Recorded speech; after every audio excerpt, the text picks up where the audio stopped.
Hello. हाँ जी। हाँ जी, सभी को नमस्कार।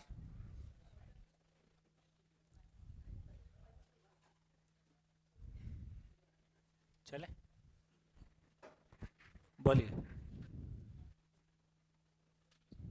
प्रश्न ये था कि पीछे माइक। हाँ, नहीं नहीं, ठीक है। हाँ, बोलिए बोलिए। प्रश्न ये था कि अगर कोई जीवन की सत्ता जिसके लिए स्वीटेबल गर्भ निर्माण नहीं हुआ है, वो क्या स्पेस में इंतजार में रहेगा या उसके लिए दूसरा कुछ विकल्प की व्यवस्था है? देखिए, मेरे को लगता है कि अब जितनी चर्चा हो गई उसके लिए एक सूत्र बोल देता हूँ और हम आगे बढ़ेंगे। सूत्र ये है कि जीवन है, मैं जीवन हूँ, शरीर से अलग कोई एंटिटी हूँ। ये सशरीर समझ में आएगा कि बिना शरीर के समझ में आएगा? सशरीर ही समझ में आएगा। तो सशरीर मैं ये पहचान लेता हूं कि जैसे मैं आपको देख रहा हूं उतना ही क्लियरली मैं देखता हूं कि हाँ मैं हूं। इसमें कोई शंका नहीं। ठीक हो गया? तो जीना समझ में आता है। सूत्र क्या है? जीना समझ में आता है तो मरना समझ में आता है। मरना समझ में आता है। मरना समझ में आता है तो मरने के बाद का समझ में आता है। तो शुरू कहां से करें? जीना समझ में आ जाए तो मैं मानव हूं, अपना मानव होना समझ में आ जाए तो ये सारी चीजें खुल जाएंगी, है ना? तो मेरे को लगता है कि अब ऐसे तमाम प्रश्न निकलेंगे। परंपरा ने ये बातें जो अभी अपन कर रहे हैं ये कोई इतनी नई भी नहीं है, परंपरा में भी ऐसा कुछ कहा ही गया है। तो इसका मतलब है कि अब फिर जब आगे शादी पे बात करेंगे थोड़ी सी क्लैरिटी बढ़ेगी। और तो वाकई में परिवार कोई बड़ी घटना है जहाँ हम एक बढ़िया वातावरण बनाते हैं। तो यदि बढ़िया वातावरण है तो हम ये उम्मीद कर सकते हैं कोई बढ़िया जीवन, कोई श्रेष्ठ जीवन हमारे परिवार को स्वीकारेगा, है ना? ऐसा होता है। Thank you. चलिए, तो मेरे को लगता है आगे बढ़ते हैं, बहुत सारी बातें हो गई। हाँ जी, बोलिए पीछे। हेलो। हेलो। सर, हमारा जो फर्स्ट सेशन का डिस्कशन था उसमें हमने संथारा और हमने समाधि भी देखा है लोगों को लेते हुए। तो जो विलिंगली जो बॉडी को छोड़ने की प्रक्रिया है, जो निर्णय है, तो ऐसे मैंने वीडियो भी देखा है कि एक बुद्धिस्ट इसमें कि हाँ। मतलब एक साधु ने मतलब विलिंगली वो छोड़ देता है एंड सबको पता चल जाता है कि ही हैज़ लेफ्ट और वो लेके चले जाते हैं। हम्म। तो ये काफ़ी एविडेंसेस देखने मिले, बट ये जो चीज़ है कि जो छोड़ना तो देखा है, बट जो स्वीकारने वाली जो बात है कि स्वीकारना भी अपने ही हाथ में है, तो ये थोड़ा डाइजेस्ट नहीं हो ठीक है, रहा है। मेरे को लगता है कि फिर से मैं वही बोलूँगा कि देखो ये सारी चर्चाओं से क्या निकल के आ गया। सारी चर्चाओं से एक हमारा ध्यान चला गया। देखो, कभी देखा है कि वो ज्योतिषी को हाथ दिखाने से फिर कैसा लगते रहता है अंदर में? कि कुछ बुरा ना बोल दे। और बस अभी यही बोलने वाला है कि तुम्हारा राजयोग शुरू होने वाला है। हाँ। तो हम अपने बारे में जानना चाहते हैं। और शिविर में जब भी थोड़ा सा ये टॉपिक खुल जाता है तो हमारा कितना सारा क्वेश्चन खुल जाता है। तो इसका एक मतलब ये है कि मेरी, हम सब की अपने को जानने की चाहना तो है, और एंड टू एंड मैं अपने आप को पहचान सकूं। और थोड़ी सी चर्चा करने के बाद ये दिखने ही लगता है कि मैं केवल शरीर नहीं हूं। अब मैं अपने आप को पहचानूं, ये सशरीरी होने वाला है। मैं कोई मान्यता बोल दूं, अल्टीमेटली मैं जो बोल रहा हूं वो सही है कि नहीं है, लेकिन कोई तो सच्चाई है ही है। तो यहाँ मेरा ध्यान इस बात पे चला गया कि सच्चाई तक पहुंचे बिना अपनी जिंदगी में आराम नहीं। तो मेरे को लगता है कि मानव रूप में हम अपने आप को, मानव को समझने की कोशिश करते हैं। जितना जितना हमारी सूक्ष्मता आएगी उतना उतना हम चीज़ों पे ज़्यादा बेहतर एक्सप्लोर कर पाएंगे, है ना?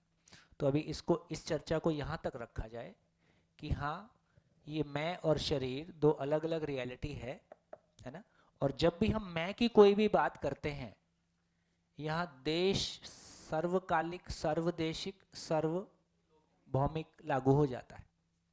कौन पहले समझेगा? अब गया, सारे आधार गिर गए।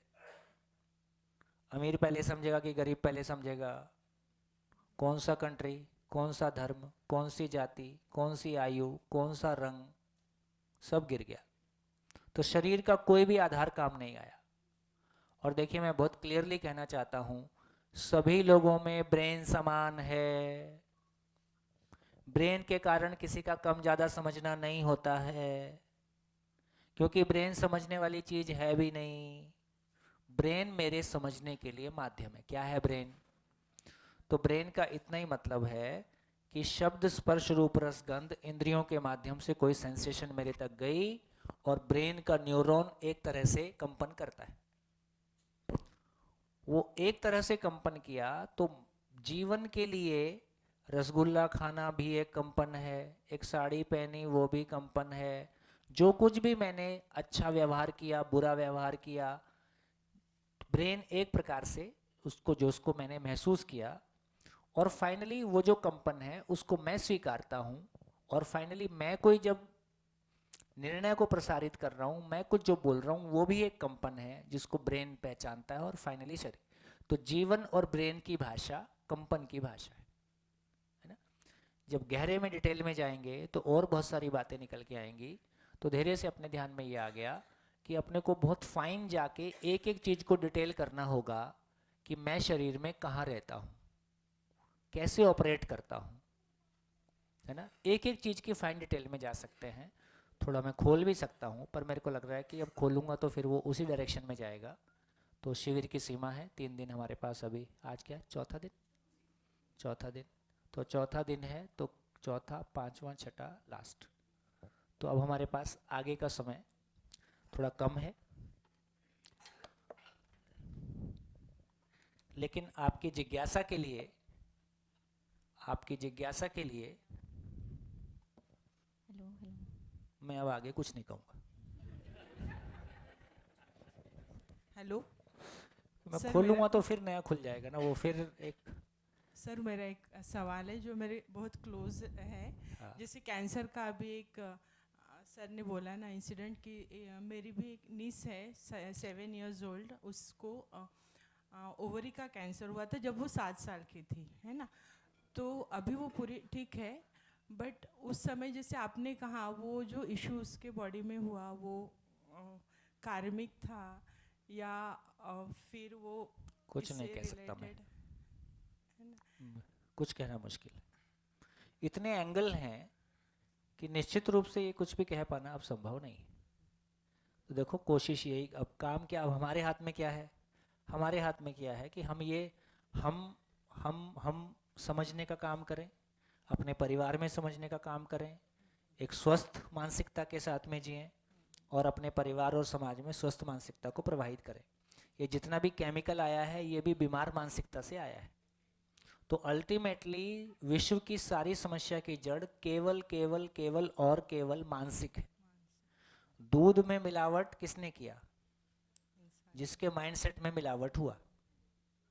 घर के टुकड़े किसने किए? जिसके टुकड़े खुद के अंदर हो गए। तो चाहे घर के टुकड़े हुए, संबंध के टुकड़े हुए, कि दूध में मिलावट हुआ, कि फसल में मिलावट हुआ, जो कुछ भी हुआ एक भ्रमित मानसिकता से हुआ। यदि मानसिकता स्वस्थ होती जाएगी, वो भी बाई एजुकेशन स्वस्थ हो जाएगी, हम सब कुछ बेहतर कर लेंगे। मीन्स मानसिकता एंड प्रीवियस बर्थ भी एग्जिस्ट करते हैं। करती है। Okay, thank you. हाँ जी। तो मैं सोच रहा हूँ कि इस टॉपिक को अब आगे लांग जाऊं। तो सूत्र क्या बना? जीना समझ में आता है तो मरना समझ में आता है, और मरना समझ में आता है तो मरने के बाद का भी समझ में आता है। मूल काम क्या है? जीना समझ में आ जाए, मानव की समझ हमारी पूरी पूरी एंड टू एंड बन जाए। और ये सारी बातें सुनने से ऐसा लगता है कि हाँ, मानव के बारे में मेरी जितनी क्लैरिटी बन जाएगी उतना मैं आराम में आ जाऊंगा। वही आराम है। तो हम चलते हैं। देखो अब चर्चा ये यहाँ तक पहुँच गई कि फाइनली मैं हूँ। तो हम शॉर्ट में मानव की परिभाषा पूरी कर लेते हैं। क्या टाइम हो गया? 12। 1:30 ब्रेक करते हैं ना, 1.5 घंटा।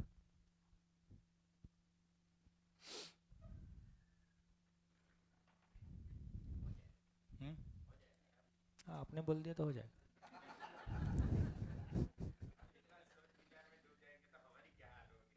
नहीं, बस टॉपिक सोच रहा था कहाँ से किस। चलिए, तो हम मानव की परिभाषा को कर लेते हैं ताकि अभी तक जितना किया है वो एक लेवल पे समराइज हो जाए। तो देखो हमने क्या चर्चा कर लिया। एक तो अब हम वहां पे फिर से आ गए कि हमारे पास अभी तक मानव की परिभाषा नहीं। पहले कुछ रेफरेंस आए थे, उसको डाल देता हूं। हमारा एचआर कहता है, हमारा मैनेजमेंटल साइंस कहता है कि वो एचआर है। हमारा धर्म कहता है कि जीव है। हमारा समाज कहता है कि हार्ड मास का पुतला है। परंपरा में समाज में बोलते हैं दो पैर का जानवर है। महाराष्ट्र में क्या बोलते हैं?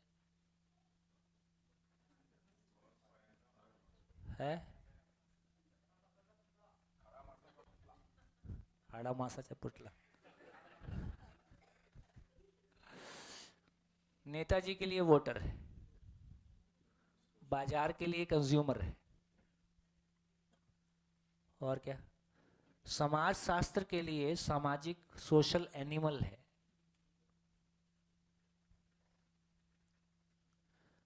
क्या है? सामाजिक है, पशु है भाई। पशु को हिंदी में एनिमल को पशु बोलते हैं। अब प्राणी बोलने से, देखो, प्राणी बोलने से पेड़ पौधे में चला गया, कोशिकाओं से। प्राणी मतलब प्राण, प्राण मतलब सांस, प्राण मतलब सांस, प्राणी मतलब सांस लेने वाली रचनाएं। तो प्राणी बोलने से पेड़ पौधे में चला गया, पशु बोलने से एनिमल में चला गया, एचआर में रिसोर्स बोलने से पदार्थ में चला गया, जीव बोलने से रहस्य में चला गया, हार्ड मास बोलने से कोशिकाओं में चला गया, दो पैर बोलने से जानवर में चला गया। अब बताओ इसमें आदमी कहाँ है? अभी तक इस प्लेनेट पे मानव की परिभाषा नहीं है। इसलिए ना अच्छे पति की परिभाषा है, ना अच्छी पत्नी की परिभाषा है ना? ना मानव की परिभाषा है, ना वोटर की परिभाषा है। वोटर वोट देते समय सही निर्णय लेगा, इसका पता, इसका आधार क्या होगा, ना उसकी परिभाषा है। और हम जूझ वहीं रहे हैं, चाहे हमारा मेडिकल फील्ड है कि हमारा इंजीनियरिंग फील्ड है, सभी जगह अब हॉट टॉपिक, या कंपनी में काम कर रहे हैं आजकल मेंटल हेल्थ और क्या बोलते हैं, माइंडफुलनेस, वेल बीइंग, है ना, और क्या, सॉफ्ट स्किल्स, है ना। ऐसी तमाम चीज़ें आजकल सबसे ज़्यादा, है ना, कंपनीज भी अपने यहाँ सब ये सब प्रैक्टिस कराती हैं या बहुत सारा ऐसा कोर्स करती हैं। क्या हो गया, सब जगह दिख रहा है कि गाड़ी यहीं आके फंस रही है। तो सार बात ये है कि हमारे पास क्या नहीं है, मानव की समझ नहीं है। इसलिए हर जगह हम परेशान होने की जगह में। तो इतनी चर्चा करने के बाद मानव की समझ हमारे पास क्या बनी? मानव की समझ के रूप में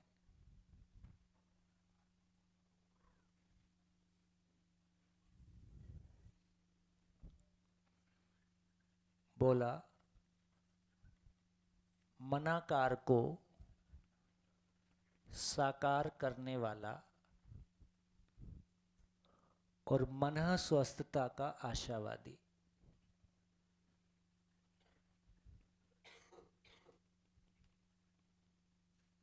और प्रमाणित करने वाला।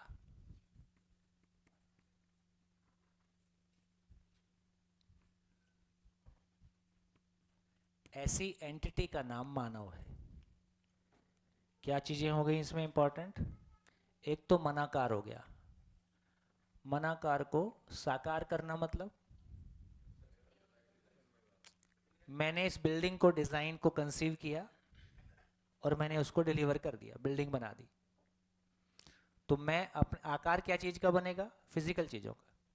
तो फिजिकल चीजों के डिजाइन मैं अपने मन में बना सकता हूं, और मेरे हाथ पैर ऐसे हैं कि मैं उनको साकार रूप दे सकता हूं। ये मानव की ताकत है।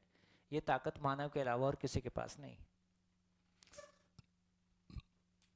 मन स्वस्थता का आशावादी। मन स्वस्थता मतलब मन स्वस्थ रहे।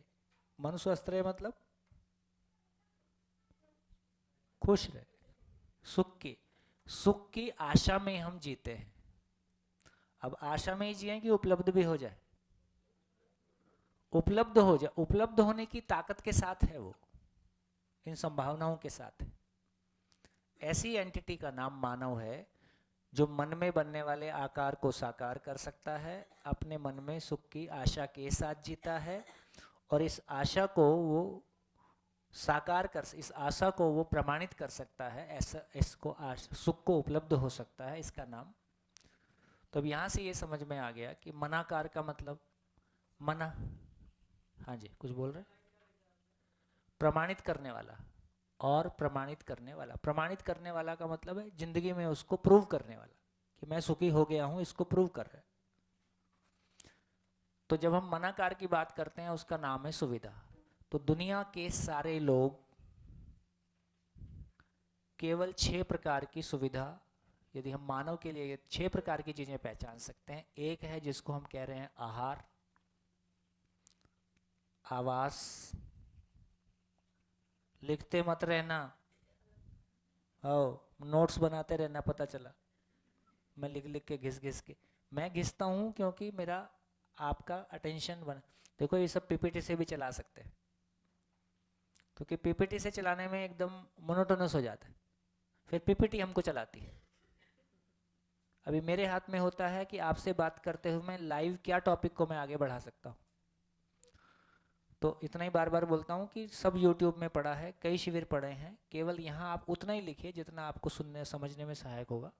आहार, आवास, अलंकार, दूरगमन, दूरदर्शन और दूर श्रवण, ये 6 तरह के साधन हम प्रयोग करते हैं।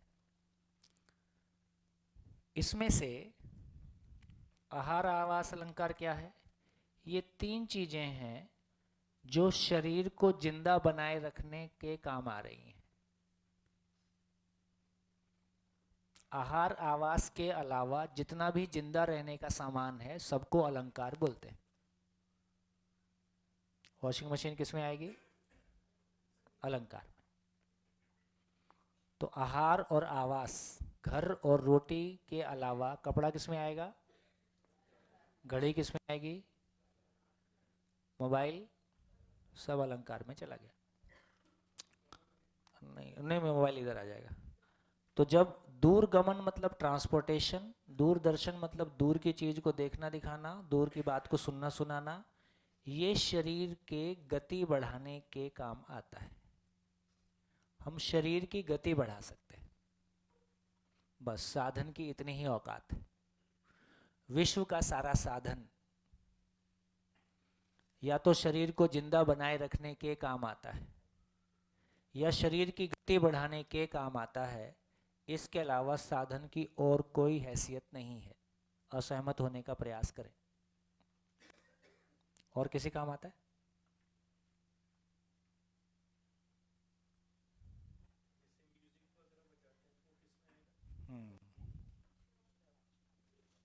बेसिकली श्रवण के लिए साधन है।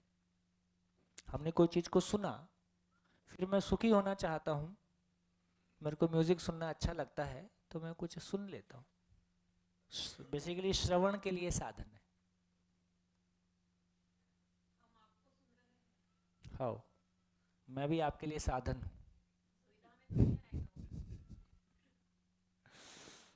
तो जब आप मुझको सुन रहे हैं तो बेसिकली जो सुन रहे हैं वो तो सुनने सुनाने का ही काम है। अब वो सूचना किस काम आएगी? वो सूचना मन स्वस्थता के लिए है कि मनाकार को साकार करने के लिए? अच्छा, ये देखो, ये देखो, अरे मैं इलेक्ट्रॉनिक्स की बात कर रहा होता तो ये मनाकार को साकार करने में आता। अभी जो मैं बात कर रहा हूं ये मनाकार को साकार करने में है कि मन स्वस्थता के लिए है। मन स्वस्थ हो जाए, हमको समझ आ जाए, समाधान से हम सुखी हो जाएं, इसलिए तो ये मन स्वस्थता के लिए।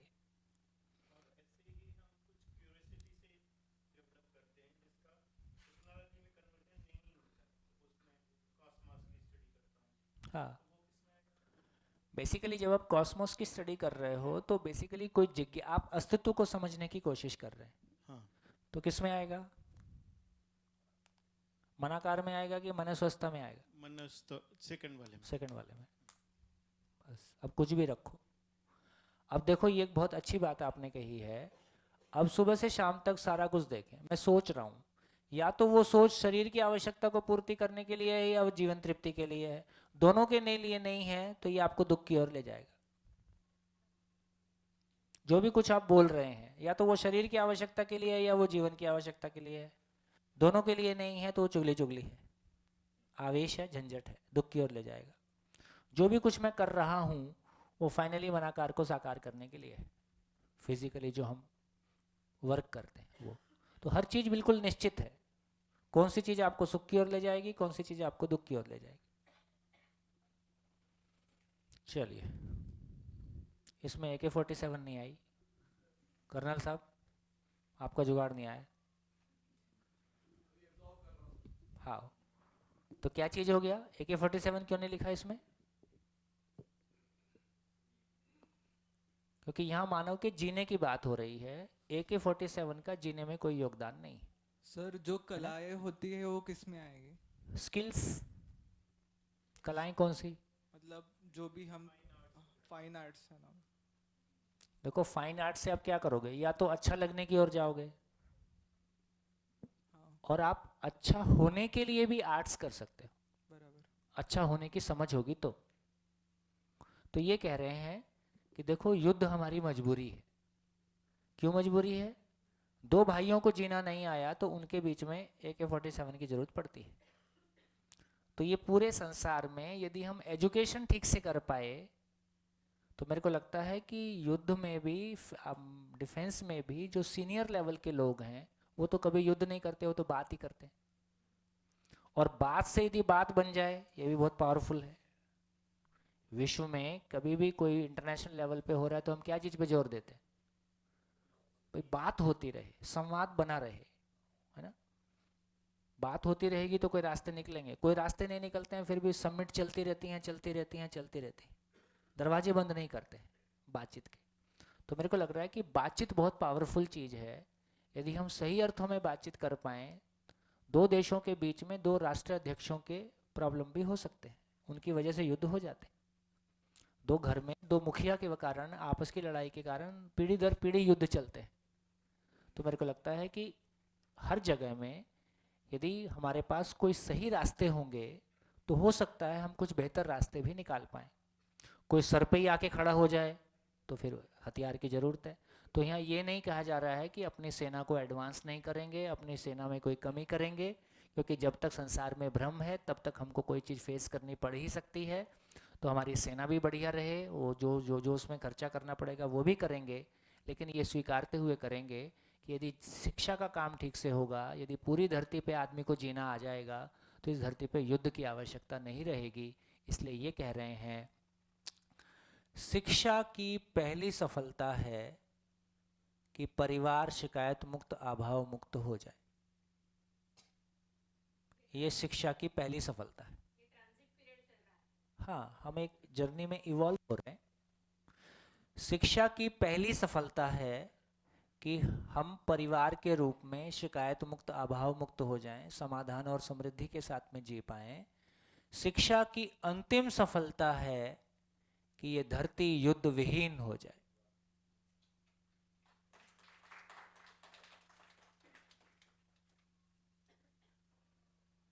क्यों आवश्यकता पड़े? तो ये धरती युद्ध विहीन हो, ऐसी कामना हमारे पूर्वजों ने की है। वसुधैव कुटुंबकम उसी का नाम है, जहाँ पूरी धरा के सारे लोग एक परिवार के रूप में रहते हैं। तो लेकिन उसके लिए एजुकेशन में क्या कंटेंट दिया जाए कि सही अर्थों में हम इस धरती को बेहतर बनाएं, हर आदमी अपने घरों को बेहतर बनाए, अपने देश समाज को बेहतर बनाए, है ना। वो क्लैरिटी हमारे पास होगी तो धीरे धीरे हम उस तरफ जाएंगे। चलिए, हमारी दूसरी स्थिति है जिसको हम कह रहे हैं कि मनस्वस्थता का आशावादी। अब मनस्वस्थता का आशावादी का मतलब क्या है? कि बेसिकली सुख की बात कर रहे हैं। ये बात क्लियर हो गई? धरती के सारे साधन की हैसियत, आदमी को मारा जा सकता है, उसकी चर्चा करने की हम यहाँ आवश्यकता नहीं है, इसलिए उसको नहीं कर रहे हैं। आदमी को मारा जा सकता है, या आदमी को जिंदा रखा जा सकता है, या साधन या शरीर को गति प्रदान किया जा सकता है। इन तीन के अलावा साधन कुछ नहीं कर सकता है, कुछ कर सकता हो तो बताओ। जैसे मैं कर रहा हूँ अभी, मैं अपनी आवाज़ को, यदि मैं अभी बिना माइक के बोलूँगा तो एक दिन से ज़्यादा नहीं बोल पाऊँगा। तो हम आवाज़ को गति दिए, कैमरा से उसको कहीं तक भी पहुँचा दिए, जो यहाँ नहीं बैठा है वो भी बैठ के सुन सकता है। ये आवाज़ को गति दी। एरोप्लेन में उड़ गए, ये टांग को गति दी।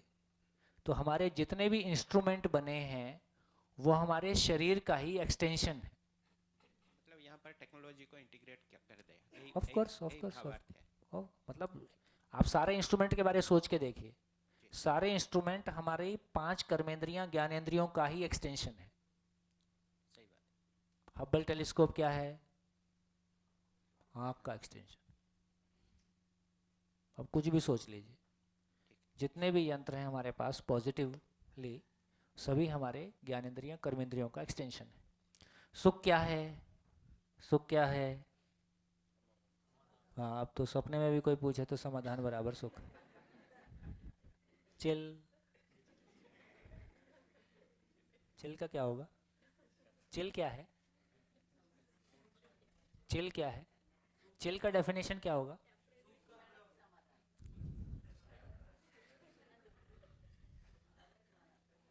चिल का डेफिनेशन क्या होगा? निरर्थकता में जीते हुए निरर्थकता का बोध ना होना।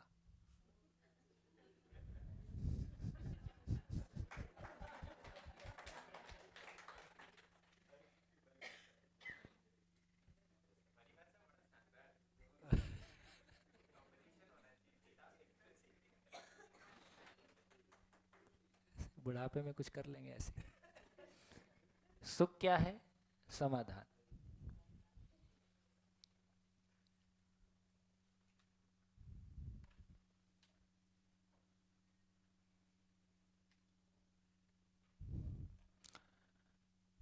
मैं समाधानित हो गया हूं, इसका प्रमाण क्या होगा? कोई व्यक्ति समाधानित हुआ है, इसका प्रमाण क्या होगा? और क्या करेगा? उसका प्रमाण क्या होगा? आप खुश हैं, इसका प्रमाण क्या है? आप, इसका मतलब मिनिमम आपके समाधानित होने का प्रमाण नंबर 1,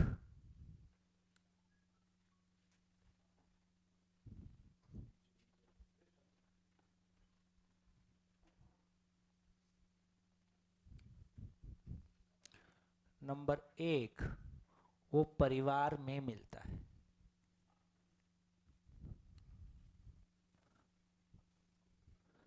तो परिवार में न्यायपूर्वक जी पाना,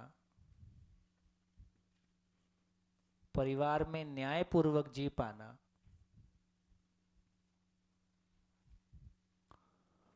परिवार में न्यायपूर्वक जीना का क्या मतलब है? मानव का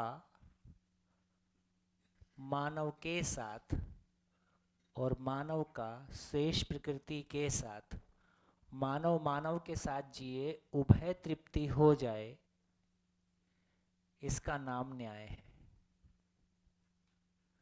मानव प्रकृति के साथ भी न्यायपूर्वक जिए, मानव दोनों के साथ न्यायपूर्वक जिएगा।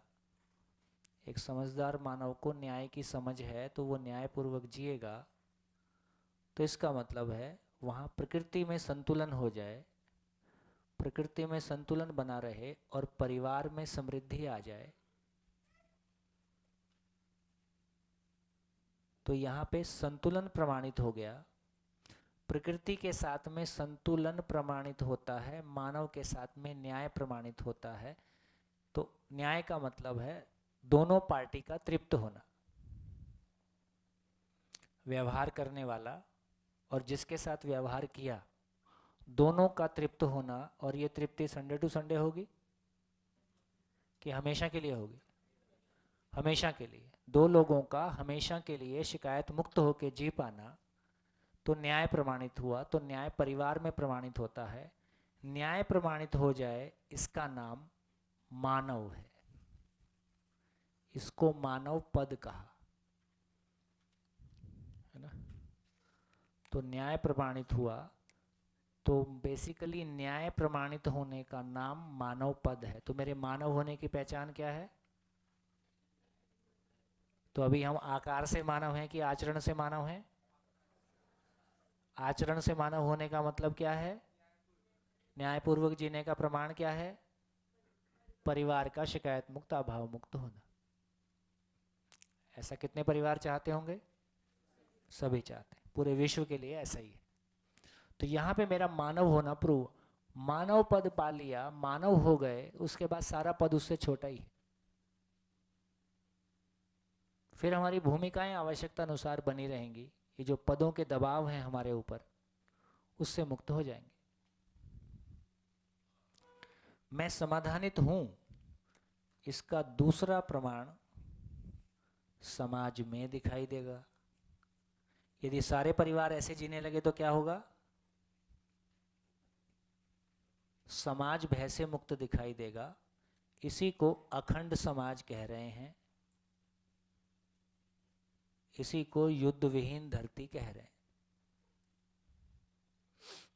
ऐसा हम जी पाए, ऐसा संसार में हो जाए, उसके लिए हम अपना योगदान दे पाए, इसी का नाम देव मानव है।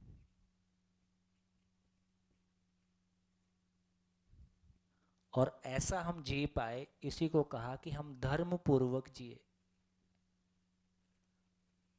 इसको धर्म कहा।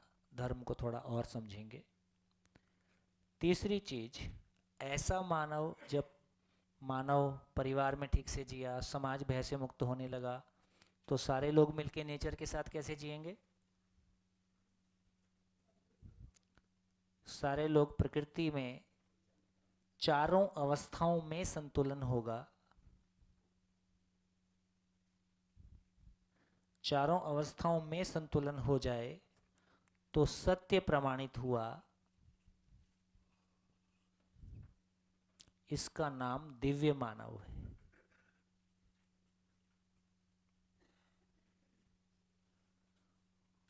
तो मानव की चेतना, तो तीन चेतना हो गई, ब्रॉडली दो चेतना हो गई। एक को बोला जीव चेतना, चेतना मतलब मानसिकता, जीव चेतना, मानव चेतना। जीव चेतना में दो पार्ट हो गया, एक को बोलते हैं पशु मानव, दूसरे को बोलते हैं राक्षस मानव, जो दूसरों को तंग करता है। मानव में तीन पार्ट हो गए, मानव चेतना, देव चेतना और दिव्य चेतना। ये मानव का चरम विकास है।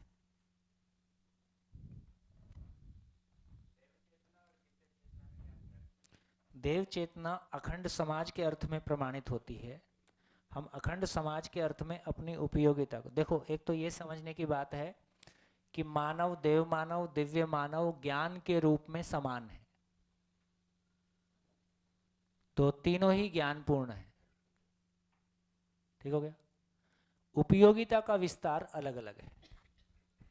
ज्ञान पूर्वक मैंने परिवार में जीने को प्रमाणित किया तो मानव, ज्ञान पूर्वक मैंने समाज में अखंडता को प्रमाणित करने के अर्थ में अपने योगदान को प्रमाणित किया तो देव मानव, और धरती पे व्यवस्था के अर्थ में कोई दिन होगा one earth one nation through human education. पूरी धरती पे ही पूरी धरती एक राष्ट्र हो जाए, हो सकती है कि नहीं? दूर लग रहा है? और क्या सोचने में क्या बुराई भाई? यदि मानव एक ही जैसा है तो इसका मतलब यदि बाई एजुकेशन हमको समझ में आ गया कि मानव एक ही जैसा है, तो पूरी धरती पे मानव तरह से जिएगा। ठीक है, 100 साल लगे, 50 साल लगे, तो इसका मतलब है पूरी धरती पे व्यवस्था, ये पॉलिटिकल सिस्टम ही बदल जाएगा। अभी पॉलिटिकल सिस्टम एक दूसरे को गाली देने का है, फिर पॉलिटिकल सिस्टम सही अर्थों में, है ना, एक दूसरे सब मिलके अपने अपने अपने घर को कैसे बढ़िया बनाएं, अपने गांव को कैसे बढ़िया बनाएं, अपने शहर को कैसे बढ़िया बनाएं, अपना शहर बढ़िया बन गया दूसरे के शहर को बढ़िया बनाने में क्या सहयोग दें, ये हमारा सम्मान है। दूसरे को छोटा सिद्ध करना हमारा सम्मान है कि दूसरे को आगे बढ़ाने में सहयोग देना हमारा सम्मान है। तो इस तरह से हमने देखा कि मानव न्याय धर्म सत्य, तो जागृत मानव, समझदार मानव न्याय धर्म सत्य पूर्वक जीता है। जागृत मानव न्याय धर्म सत्य पूर्वक जीता है। भ्रमित मानव, भ्रमित मानव कैसे जीता है? 4 विषय 5 संवेदना में जीता है ना। तो सुविधा, संग्रह, भोग, बहुभोग, अतिभोग, युद्ध, संघर्ष। गाड़ी उधर जाती, कुछ भी करो, वो आप देख लीजिए।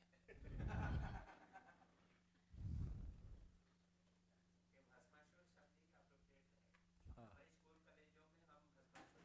बिल्कुल बिल्कुल ऐसे ही हम राक्षस तैयार कर, उसमें से कोई कोई अपने संस्कारवश किसी बेहतर डायरेक्शन में चला जाता है, एजुकेशन के कारण नहीं।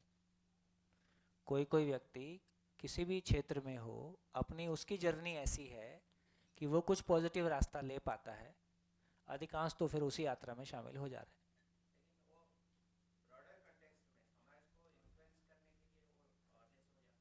जैसे जो पॉलिटिकली पावरफुल पीपल है उनके पास में ज्ञान नहीं है, हाँ। जिनके पास में ज्ञान है वो पॉलिटिक्स को इन्फ्लुएंस नहीं कर नहीं, सकते। इस उनके तरह पास भी- इसका मतलब ज्ञान है नहीं।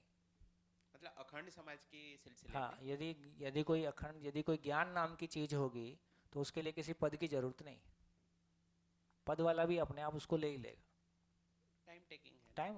टाइम तो इस खाना खाने में, पहली सेल आने में 200 करोड़ साल लगे हैं आपको, क्या करोगे? तो टाइम कोई मुद्दा नहीं, लेकिन प्रक्रिया मुद्दा है कि कैसे होगा। हाँ जी, क्या समझ में आया? मानव कैसे जीता है?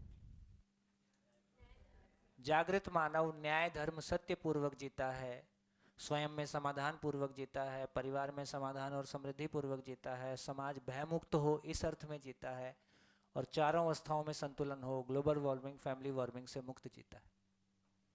वो ज्ञान का स्रोत होता है, वो सुख का स्रोत होता है। ये मानव की गरिमा है। हाँ जी, उभय तृप्ति का मतलब है जिसने व्यवहार किया, जिसके साथ किया। जैसे आज हमारा चौथा दिन है, लगातार तृप्ति बढ़ रही कि घट रही? बढ़ रही। क्यों बढ़ रही? यही न्याय है। तो एग्जिस्टेंस में विन विन सिचुएशन है, हार जीत अस्तित्व में है ही नहीं। कहीं बताओ पूरी नेचर को देख के हार जीत आपको दिखाई देती हो? पूरी नेचर में उपयोगिता पूरकता है। उपयोगिता का पूरकता का मतलब ही विन विन सिचुएशन है। दोनों ही जीतते हैं, दोनों ही जीते हैं, सभी जीते हैं। हम ही ने ये सब उल्टा सीधा बनाया। तो भ्रमित मानव की मानसिकता से हार जीत निकला। भ्रमित मानव ने हार जीत वाले खेल बनाए। भ्रमित मानव ने फर्स्ट सेकंड थर्ड बनाया। भ्रमित मानव ने टॉप 10 बनाया, है ना। ये तो भ्रमित मानव के सारे खेल इस तरह के दिखाई देते हैं। है? निकल जाना चाहिए का मतलब ऐसे ही होगा, हम समझेंगे और उसको अपने वातावरण में घोलेंगे, धीरे धीरे उसका प्रभाव बढ़ता जाएगा, होता जाएगा, अपने आप घुल जाएगा। हाँ, तो सही को, गलती को कुछ नहीं करना है, सही का विस्तार करना है।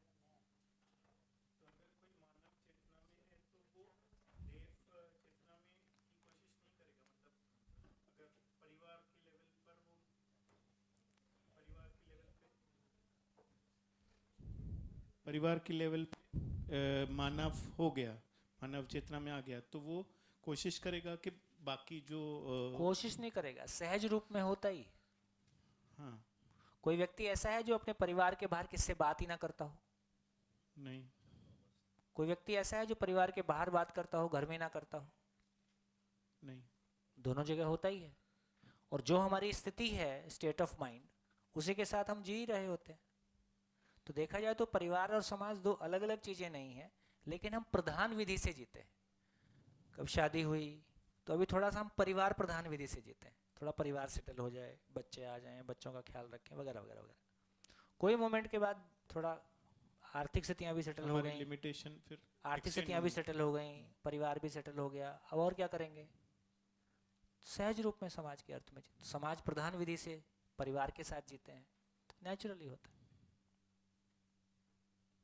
सर वो तीसरा वाला एक बार थोड़ा दिव्य। प्रकृति में चारों अवस्थाओं में संतुलन। संतुलन, प्रकृति में चारों अवस्थाओं में संतुलन का मतलब है कि पदार्थ अवस्था, प्राण अवस्था, जीव अवस्था, ज्ञान अवस्था, यदि मेरे को सब कुछ समझ में आ गया है तो मैं सबके साथ समझदारी से ही जीऊंगा। तो पेड़ पौधे के साथ भी समझदारी से जीऊंगा, पशु के साथ भी जीऊंगा, सबके साथ ये शेयर भी करूंगा, वो लोग भी जिएंगे, तो सभी संतुलन में आ जाएगा। नेचर में तो कोई चीज की कमी नहीं। हाँ जी, माइक पीछे। हाँ, आपने बोला था कि वो जो 4 है उसमें से सिर्फ मानव में ही इशू है, क्या? हाँ, जो प्रॉब्लम है वो मानव में ही, बाकी प्रॉब्लम दिन तो नहीं सही है, से चल जर्नी रहा है, जर्नी जर्नी। हाँ मतलब तो अगर जैसे समाज ठीक हो गया तो ऑटोमेटिकली प्रकृति ठीक नहीं हो जाएगी? बिल्कुल, समाज ठीक हो गया। समाज ठीक हो गया का मतलब हम कह रहे हैं कि सारे बड़े लोग समझदार हो गए, तो जितने बच्चे उन परिवारों में आएंगे वो क्या हो जाएगा? वो भी समझदारी हो जाएंगे ऑटोमेटिक। जैसे अभी हमको कोई बच्चा किसी परिवार में आता है, बोलना खाना सब सीख ही जाता है। यदि उसी परिवार में संबंध में भी तृप्तिपूर्वक लोग जी रहे होंगे तो उसको भी सीख ही जाएगा परिवार में रह के, और बड़ा होके वो भी ठीक से ही जिएगा। नहीं, तो मेरा क्वेश्चन ये है कि फिर दिव्य मानव और देव मानव में डिफरेंस क्या है? अच्छा अच्छा अच्छा, जब हम देव मानव की बात कर रहे हैं, जैसे अभी का जो हमारा ये सारा क्रियाकलाप है, एजुकेशन बेसिकली इसमें 2 चीजें आ गई। जब हम समाज की बात करते हैं तो मुख्य रूप से एजुकेशन फोकस्ड है वो। जब हम चारों अवस्थाओं में दिव्य मानव की बात कर रहे हैं तो वो बेसिकली व्यवस्था की बात कर रहे हैं। तो यहाँ समाज की बात हो रही है, यहाँ व्यवस्था की बात हो रही है। तो बेसिकली जो हमारा पॉलिटिकल सिस्टम है वो पूरी तरह से फाइनली ट्रांसफॉर्म होगा। तो पहले कौन ट्रांसफॉर्म होगा? पहले व्यक्ति ट्रांसफॉर्म होगा। व्यक्ति के ट्रांसफॉर्म होने से क्या होगा? परिवार और समाज पैरेलल चलना शुरू हो जाएगा। परिवार और समाज का एक लेवल का विस्तार हो जाएगा तो पॉलिटिकल सिस्टम के ट्रांसफॉर्म होने की स्थिति आएगी। ऐसी बात। ज्ञान तीनों लेवल में सेम है, इसलिए यही बोल रहे हैं, केवल उपयोगिता का विस्तार है। कोई समय में मैं आवश्यकता अनुसार अपने परिवार की सीमा में परिवार की जिम्मेदारियों को प्रधान रूप में देखता हूँ, कोई समय के बाद मैं समाज को प्रधान रूप में देखता हूँ, और परिवार में मिलकर ये सब चीजें सेटिंग हो जाती हैं। इसके लिए सैलरी की आवश्यकता नहीं। परिवार में ही मिलके कोई व्यक्ति परिवार प्रधान विधि से जिएगा, उसी में से कोई व्यक्ति परिवार की सहमति से समाज प्रधान विधि से जिएगा। खाने पीने को सबके लिए उपलब्धि रहता है। पशु मानव वो है जो रोना गाना करते रहता है। राक्षस मानव वो है जो सबको रुलाता है।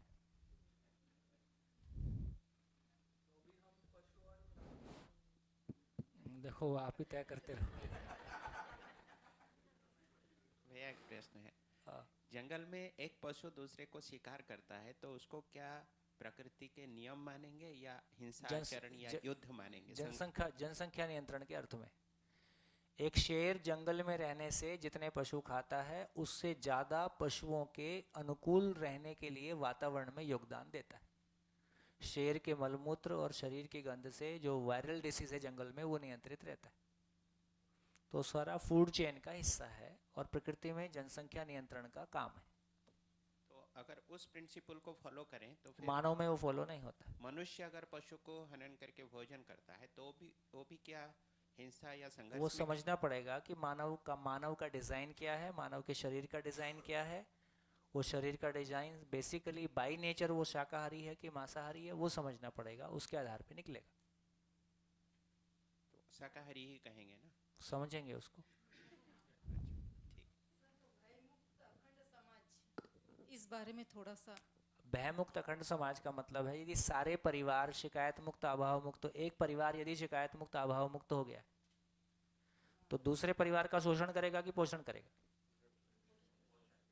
पोषण करेगा। तो पोषण करेगा तो दूसरा परिवार कैसा फील करेगा? भय मुक्त फील। बस इतनी बात। यदि एजुकेशन ही ऐसा हो गया, देखो हमारे देखते देखते बचपन में सारे लोग पढ़े लिखे नहीं होते थे और किसी एज तक आने तक तो महिलाओं को नहीं पढ़ाते थे। आज ये हो गया कि महिला पुरुष में समानता जैसी हो गई, अब कोई ज़्यादा भेद नहीं कर रहे हैं, है ना। और कहीं कहीं तो नहीं भेद बहुत सारी जगह में बिल्कुल नहीं। हाँ तो ये मात्र हमने पिछले 40 साल में पलटते हुए देखा।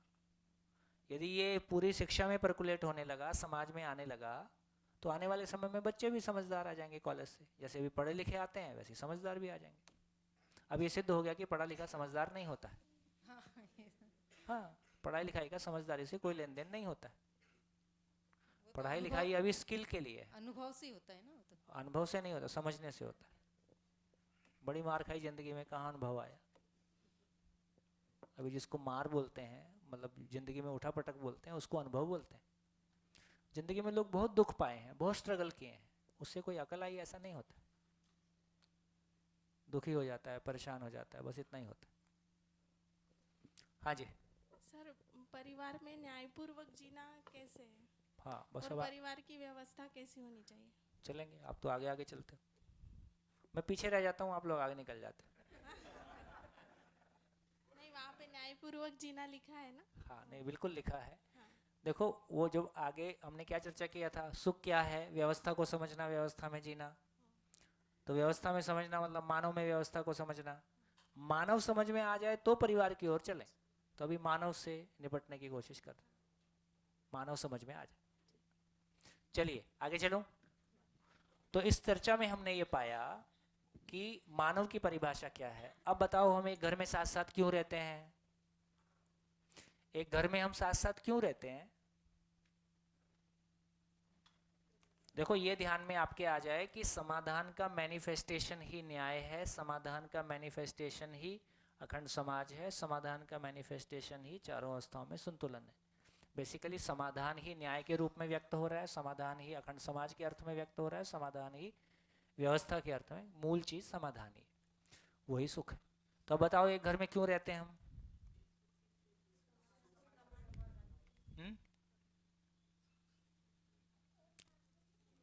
अभी क्यों रह रहे? अभी क्या कर रहे हैं घरों में रह के हम? तो अब समझ में आया। देखो पशु भी संगठन में रहता है, ग्रुप में रहता है। पशु साथ क्यों रहते हैं? भय भोजन प्रजनन, तीन के लिए। अभी हम लोग भी क्यों रहते हैं शहरों में, गांवों में, घरों में? भय भोजन प्रजनन, कर उतना ही रहे।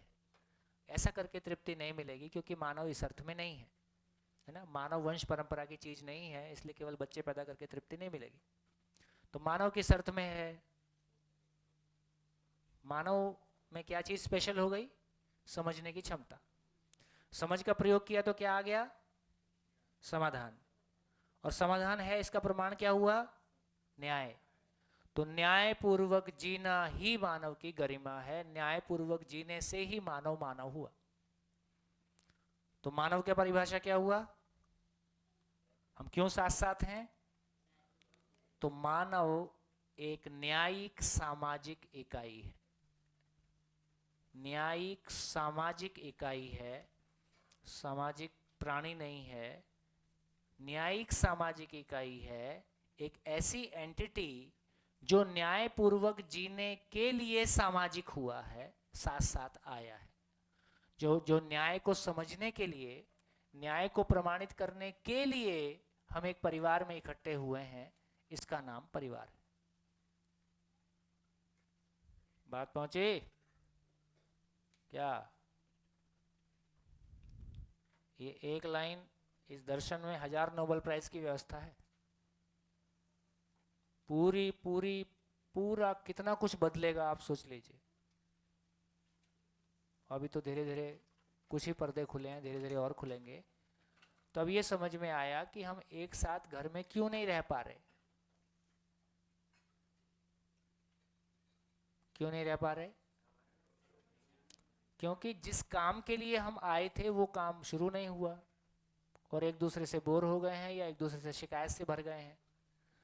तो मानव की एक ही मौलिकता है कि उसमें समझने की ताकत है। समझने की ताकत का प्रयोग किया तो वो समाधानित हो गया, सुखी हो गया।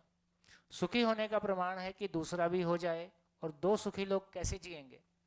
शिकायत से जिएंगे कि न्यायपूर्वक जिएंगे? दो समझदार लोग न्यायपूर्वक जीते हैं। हम न्यायपूर्वक जी पाए तो मैंने अपने मानव होने को प्रमाणित किया, अपने मानव होने का प्रमाण पाया, मैंने अपने मानव होने को सार्थक कर दिया। पैदा हुआ था तो आकार से मानव था, जब संसार से विदा हुआ तो आचरण से मानव था। इसलिए भारतीय परंपरा में एक द्विज शब्द आता है, द्विज। द्विज मतलब दो, जिसका 2 बार जन्म होता है। एक बार हमारा शरीर से जन्म होता है, शरीर से जन्म होने को उतना महत्वपूर्ण नहीं माना गया, इसलिए सभी महापुरुषों के आप देखोगे जिस दिन उनको ज्ञान हुआ है, जब उन्होंने माना कि उनको ज्ञान हुआ, उसको ही मनाते हैं। तो मेरा एक्चुअल जन्म वो है जब मेरे को अपने मानव होने के पर्पस का पता चला। तो शिविर में कई लोग का जन्म हो जाता है, इधर भी डिलीवरी होती है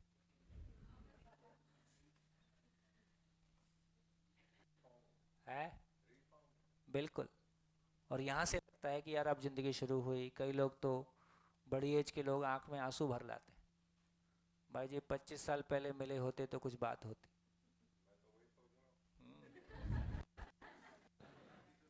ऐसे ही ऐसे ही हमारे साथ के वो लोग, हमारे साथ के वो लोग मतलब जो साथ चले पर उतनी ताकत नहीं लगा पाए, उतना फोकस नहीं कर पाए, कंसंट्रेट नहीं कर पाए, आज उनको भी गिल्ट फील होता है, यार सूचना मिली थी पर जितना ध्यान देना था उतना ध्यान नहीं दे पाए। वो आएगा ही, आता ही है। हाँ मतलब ठीक है, जब मिले तब सवेरा, कोई खास बात नहीं है, कोई खास बात नहीं है, क्योंकि शरीर तो पर्याप्त मात्रा में उपलब्धि है। अब गए फिर आए, क्या है। इस बार स्कूल खोल के जाएंगे ताकि अगली बार सीधा एडमिशन होगा, शिविर में नहीं आएंगे, है ना। और अपना स्कूल आके पहचान लेंगे, अपना ही खोला हुआ है। हाँ जी, क्या बोला मैंने? मानव क्या है? मानव न्यायिक सामाजिक इकाई है, एक ऐसी एंटिटी जो न्याय को समझने के लिए, न्याय को प्रमाणित करने के लिए साथ साथ, सामाजिक मतलब साथ साथ होना, तो न्याय को समझने के लिए, प्रमाणित करने के लिए हम साथ हैं। इससे कम में मानव को तृप्ति नहीं है, कुछ भी कर लो।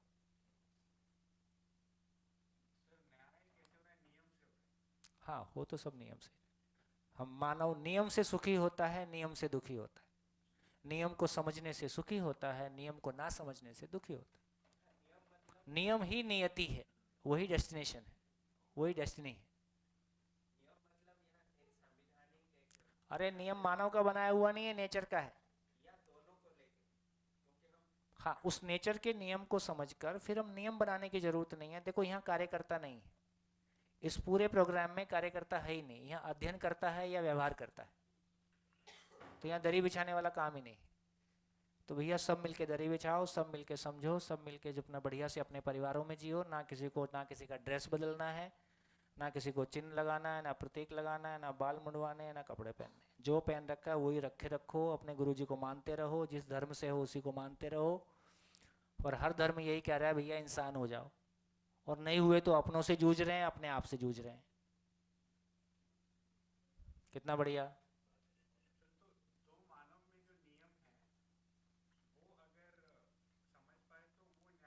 हाँ बस इतना ही है, बिल्कुल ऐसा ही। पूरी सृष्टि का नियम सभी मानव के लिए समान है, चाहे वो जड़ के लिए है कि चैतन्य के लिए है। जड़ और चैतन्य, मेरे को सारा नियम समझ में आ जाए, आपको भी समझ में आ जाए, फिर हम चाहे घर में रहेंगे, समाज में रहेंगे, मिलके कुछ अच्छा करेंगे, उपयोगिता पूरकता को पहचानेंगे। फिर कॉम्पिटिटिव नहीं हो, मैं आपको जज नहीं करूंगा, अच्छा ये तो मेरे से छोटा है, वो झंझट नहीं रहेगा, मिलके अच्छा करेंगे। चलिए, तो यहाँ से हमने मानव की परिभाषा को पूरा किया। मानव की परिभाषा को पूरा किया तो यहाँ से हमको ये धर्म थोड़ा सा फंस रहा है, इसको निकाल लेते हैं। धर्म को थोड़ा समझ लेते हैं ताकि ये धर्म का तार निकल जाए। देखिए, धर्म देखा जाए तो हमारी जिंदगी में सबसे सेंसिटिव इशू है। धर्म वो शब्द है जिससे हमने शांति का पैगाम देने की कोशिश की है, और धर्म वो शब्द है जिसके नाम पे सबसे अधिक युद्ध हुए हैं, हो रहे हैं, आगे भी होते रहेंगे, यदि हमने धर्म को नहीं समझा तो, और धर्म को हम एजुकेशन में लाके नहीं समझा पाए तो।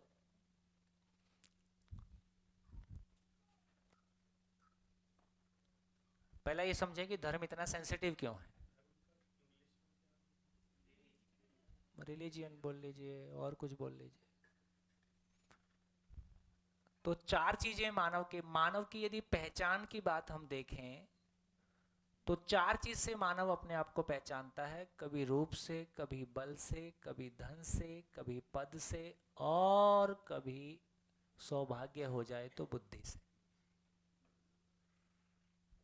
लॉक खुल जाए तो। रूप, बल, धन, पद इसमें से फिजिकल है, इसलिए वो हमारे लिए कोई इतनी आश्चर्य की चीज नहीं। फिजिकल चीजों को हम समझ पाते हैं। धर्म किस में आएगा? धर्म बुद्धि की जगह है। धर्म बुद्धि की जगह है और ऊपर वाला माला खाली है सभी का। कैसे पता? कितने लोग सामान से सम्मान की तलाश में हैं? कितने लोग सुविधा से सुख की तलाश में हैं? इसमें कोई फर्क नहीं पड़ता कि पीएचडी वाले भी सारे शामिल हैं और क्लास 1 ऑफिसर भी शामिल हैं, सभी धर्म, जाति, देश, कोई फर्क नहीं पड़ रहा है। तो इससे ये पता चला कि मानव जाति ने अभी तक बुद्धि का प्रयोग नहीं किया। जिसको हम बोलचाल की भाषा में बुद्धि कहते हैं वो मेमोरी और आईक्यू है, वो मेमोरी और लॉजिक है। तो हमारी वर्तमान पूरी शिक्षा लॉजिक और मेमोरी पे बेस्ड है। बुद्धि का मतलब है जहां बोध होता है। बोध का मतलब जो एग्जिस्टेंशियल रियलिटी है मैं उसको पहचान, जो जितना भव है नेचर में उस भव को मैं एज इट इज पहचानने लगता हूं, है ना, उसको मैं अनुभव।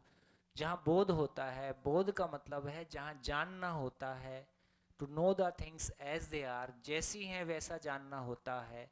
जानने की अभिव्यक्ति ही जीना होता है, और जीने का मतलब ही मानव में समाधान, परिवार में, बोलते जाओ, समाज में अभय, प्रकृति में अस्तित्व प्रमाणित हो जाए, संतुलन प्रमाणित हो जाए, यही मानव लक्ष्य है। तो ऊपर वाला माला खाली है। धर्म मेरी पहचान का सबसे गहरा आधार है। धर्म मेरी पहचान का सबसे गहरा आधार है, और उसकी मेरी समझ नहीं है, उसको कोई छेड़ देता है तो मैं तिलमिला जाता हूं। जैसे मेरे सामने आप नागराज जी को गाली दोगे तो मैं क्या करूंगा? क्या करूंगा? क्या करूंगा? क्यों है? हाँ हाँ भाई, आपकी हालत बहुत पतली है ना, और नागराज जी को उससे कोई फर्क पड़ता नहीं, और पड़े तो फिर वो नागराज जी नहीं है। फिर मैं भी ऐसे गुरु को गुरु बना के क्या करूं जो ऐसे प्रभावित होता होगा? तो इसका मतलब ये हुआ कि यदि हमारी उस पे समझ बन जाती है तो हम प्रभावित नहीं होते। जब समझ नहीं बनती है, ओ माँ बाप तक मत जाइयो, आर पार हो जाएगी। जब हम नहीं समझते हैं तो ऐसे मोड में आ जाते। तो अब ये समझ में आ गया कि धर्म इतना सेंसिटिव क्यों है। ये ठीक हो गया। अब देखें कि हमने धर्म को कैसे समझा है। तो किसी भी संविधान के पास धर्म की समझ नहीं होती है, वो किसी धर्म से ही उसको उठाएगा, किसी ज्ञान परंपरा से उठाएगा। तो बेसिकली धर्म को हमने कहा धार्यते इति धर्म, जो धारण करने योग्य है या जिसको धारण किया जाए वो धर्म है। और हमने लक्षणों के आधार पर धर्म को पहचाना।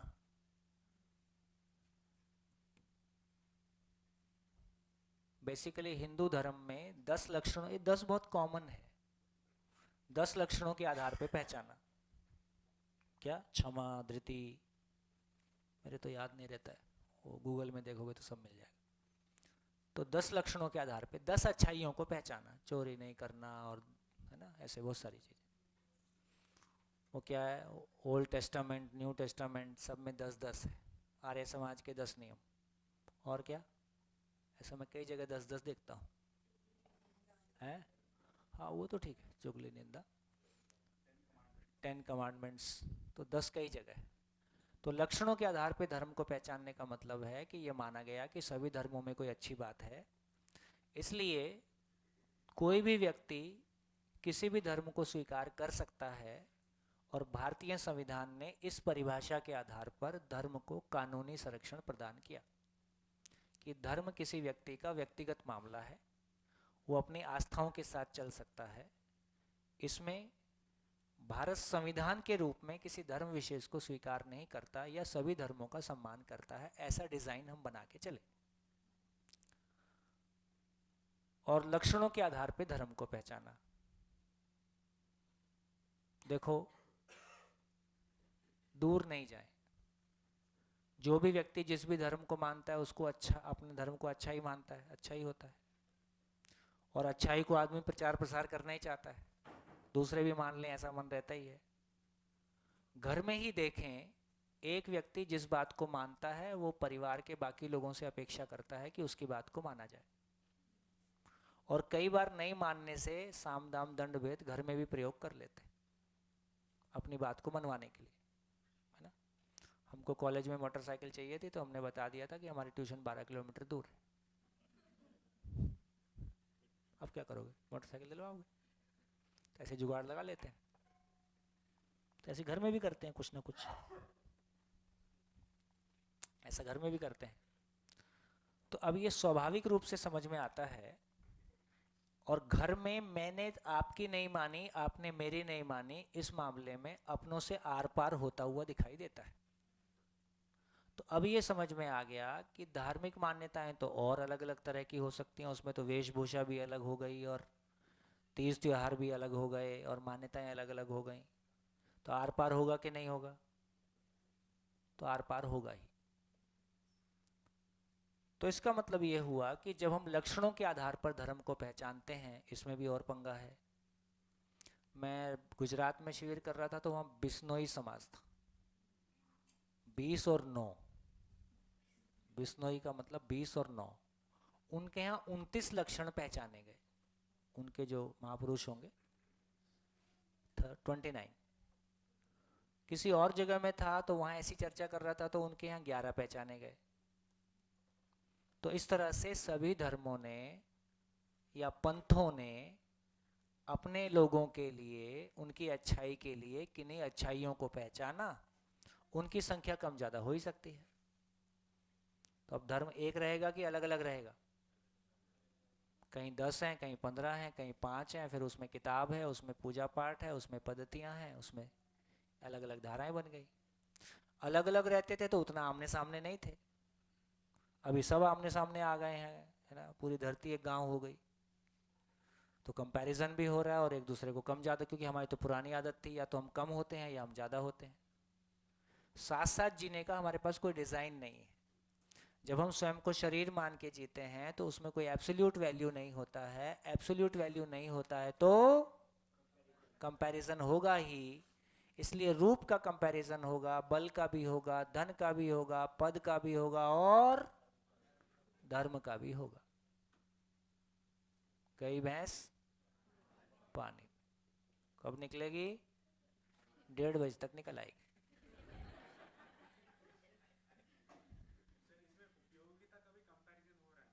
है? कैसे? कौन से 3 लेवल? ये न्याय धर्म सत्य की बात कर रहे हैं क्या? वो तो वही तो बोला ही था, मानव देव मानव दिव्य मानव ज्ञान रूप में समान है। मानव से देव मानव ज्यादा उपयोगी, देव मानव से दिव्य मानव पूर्ण उपयोगी, इससे ज्यादा होता नहीं। तो उपयोगिता का विस्तार है, ज्ञान रूप में समान है। बढ़िया, चलो आगे। तो क्या निकला इस सारी चर्चा से? ये प्रॉब्लम स्टेटमेंट आपके सामने रखा कि गाड़ी कहाँ फंसी है। गाड़ी फंस गई, उतर के देखा कौन सा चक्का कितना फंसा हुआ है, किधर से गाड़ी, किधर से जुगाड़ लगाएं। तो अपन गाड़ी फंसी हुई है देख रहे हैं। हाँ बोलिए, माइक।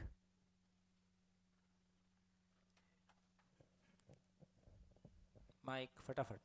हाँ, जैसे इन्होंने अभी बोला उपयोगिता का विस्तार है, तो उपयोगिता भी लक्षण में ही आएगा ना, यानी उसको भी हम लक्षणों में ही देखेंगे, राइट? उपयोगिता लक्षणों को जो हमने लोगों में मल्टीप्लाई किया, भाई चोरी नहीं करना अच्छी बात है, और हमने एक पूरे समाज को समझा दिया भाई देखो चोरी नहीं करना है, ये अच्छी बात है, ये उपयोगिता का विस्तार है। एक मानव इतना उपयोगी हो गया कि उसने पूरे समाज में किसी अच्छाई को स्थापित किया, ठीक है, अच्छी बात है, वही सब धर्म के नाम पे करते हैं। हाँ, भैया हमारी जो करंट मानसिकता है यहाँ पे ऐसी अच्छी जगह एंड ये आके भी एक स्पिरिचुअल रेस शुरू होने का मैंने काफ़ी ये देखा है कि कौन कितना समझा है, कौन कितना पढ़ पाया है। शुरू में आएगा, ये भी नेचुरल है, आदत तो वही पुरानी है ना। मैं फिर से वही बोलता हूँ, देखो इन सब बातों को ठोस पकड़ लोगे, और मैं बहुत अप्रिशिएट करना चाहूँगा आप लोगों को कि आप लोगों ने, बहुत सारे लोगों ने तार बहुत बढ़िया से पकड़े। तो क्या बात समझ में आ गई? जिस चीज का एब्सोल्यूट मापदंड नहीं होता है वो बाय डिफॉल्ट कंपैरिजन में जाएगा ही। रूप का कोई एब्सोल्यूट मापदंड नहीं है, इसलिए कंपैरिजन में जाएगा, बल जाएगा, धन जाएगा, पद जाएगा, और लक्षण भी जाएंगे, क्योंकि लक्षण भी अपने आप में एब्सोल्यूट नहीं है। तब तक ये गाड़ी ऐसे ही जाती रहेगी। तब हमको प्रॉब्लम स्टेटमेंट समझ में आई। प्रॉब्लम क्या समझ में आई? नंबर 1, धर्म क्यों सेंसिटिव है? क्योंकि हमारी पहचान का सबसे गहरा आधार है। गाड़ी कहाँ फंसी है? यदि लक्षणों के आधार पर धर्म को पहचानेंगे, कोई 5 बोलेगा, कोई 11 बोलेगा, कोई 27 बोलेगा, कोई 25 बोलेगा, और कोई कुछ बोलेगा, तो धर्म एक रहेगा कि अनेक रहेगा? अनेक रहेगा। अनेक रहेगा तो हर व्यक्ति अपने धर्म को बड़ा बताएगा कि नहीं? उसका प्रचार प्रसार करेगा कि नहीं? और आपस में लड़ेगा कि नहीं? और धर्म पहुंच गया लड़ाई की जगह। हाँ हाँ, मैच्योर नहीं हुआ। तो हम एक दौर से गुजर रहे हैं जहाँ मैच्योर नहीं है, और हो सकता है आने वाले 25 साल में हम मैच्योर हो जाएंगे, या होने की तरफ हमको लक्षण दिखने लगेंगे, ये बात हो जाएगी। अब सॉल्यूशन की ओर चलें। सॉल्यूशन की ओर चलें। सॉल्यूशन क्या है?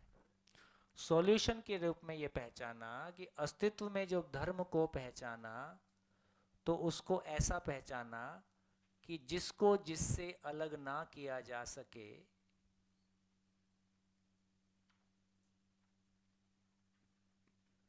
जिसको जिससे अलग ना किया जा सके,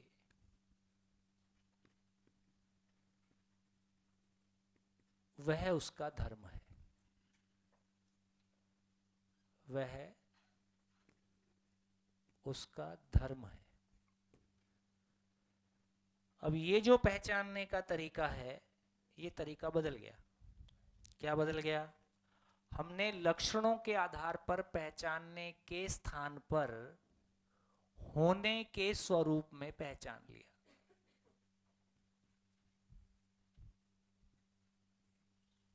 लक्षणों के आधार पर पहचानने की जगह में तात्विक स्वरूप में पहचान लिया। इसको तात्विक भी बोल सकते हैं, होने के स्वरूप में भी बोल सकते हैं, एग्जिस्टेंशियल भी बोल सकते हैं। अस्तित्व सहज स्वरूप में पहचान लिया।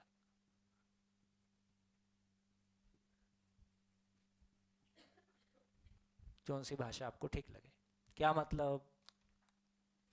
क्या मतलब? क्या मतलब? देखो, जैसे पानी को लक्षणों के आधार पर पहचानना, कैसे पहचानेंगे? लक्षण मतलब स्मेल कैसी है, मीठा है कि खारा है, टेम्परेचर क्या है, और उसमें फिर फ्लोराइड ज़्यादा है कि वो ज़्यादा है कि क्या बोलते हैं, TDS है ना, क्या pH लेवल। तो सारे पानी एक जैसे मिलेंगे कि अलग अलग मिलेंगे? नागपुर के ही सारे पानी एक जैसे नहीं मिलेंगे, तो सब पानी अलग अलग है। अब क्या करें? तो हमने पानी को लक्षणों के आधार पर पहचानने के स्थान पर होने के स्वरूप में पहचान लिया। होने का स्वरूप मतलब, होने का स्वरूप मतलब उसका एग्जिस्टेंस। एग्जिस्टेंस मतलब, एग्जिस्टेंस मतलब H2O। जैसे ही पानी को H2O के रूप में पहचाना तो पूरी धरती का पानी स्थिर हो गया, अब नहीं बदलेगा। अब पानी एक है। कितना बढ़िया। अरे कुछ तो खुश हो जाया करो कभी।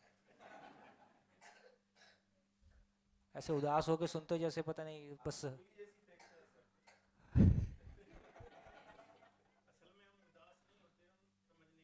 ओहो,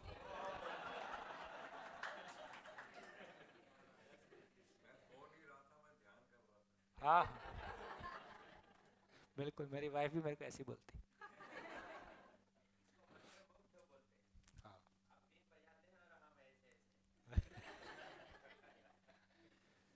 कितना बढ़िया। इसके ऊपर बढ़िया एक प्रसंग है। अब मैं ये सब याद करता हूँ तो मेरा दिल खुशी के मारे कुछ कुछ याद करते रहता है। बेसिकली आदरणीय नागराज जी साउथ के रहने वाले और मैसूर के पास अग्रहार नाम का गांव, और बहुत छोटी उम्र से बहुत तार्किक, और उनका अपने परिवार में जो एक तरह से जो शंकराचार्य को तैयार करते हैं, उनका मामा परिवार शंकराचार्य को तैयार करने वाला परिवार, और एक वेद मूर्ति नाम की उपाधि है भारत में। मेरे को ये सब बातें थोड़ी कम ध्यान में रहती हैं। वेदों को पता नहीं अब 6 हैं कि 12 हैं, इतने स्वर में उसका उच्चारण करके गायन, पूरे वेदों को कंठस्थ होना और इतने तरह से उसको उच्चारण कर पाना है। नहीं वेद तो 4 हैं, लेकिन उसके स्वर अलग अलग हैं, अलग अलग स्वर में उसका गायन कर पाना, ऐसा तमाम सब कुछ को मिला के बोलते हैं आदमी, एक क्वालिफिकेशन है कि वेद मूर्ति होगी। आदरणीय नागराज जी अपनी परंपरा, साउथ की परंपरा से वेद में मंत्र लिखने के अधिकार से संपन्न कोई कुछ को होता होगा साउथ में। लेकिन उनके मन में कुछ प्रश्न उठे जिनका उत्तर उनको वेद में नहीं मिला, और उस समय के जो शंकराचार्य रहे उन सब से बात करने के बाद उन्होंने कहा कि देखो, समाधि में सारे प्रश्नों का उत्तर मिलता है, और तुम समाधि करो और नर्मदा किनारे भजन करो। तो नर्मदा किनारे भजन करने का मतलब नर्मदा अमरकंटक से उद्गम होता है, तो कुल मिला के वो शॉर्ट में कह रहा हूँ, अमरकंटक आ गए 1950 में। 20 साल आगम तंत्रोपासना नाम की कोई विधि, उससे उन्होंने 12 घंटे रोज एक आसन, 20 साल में उनको समाधि हुआ। समाधि का मतलब है बॉडीलेसनेस, टाइमलेसनेस, स्पेसलेसनेस। समाधि हुआ, लेकिन उनके प्रश्नों का उत्तर नहीं मिला। प्रश्न क्या थे? प्रश्न एक तो यही था कि उस समय देश आजाद हो रहा था और अखबार में संविधान छपता था।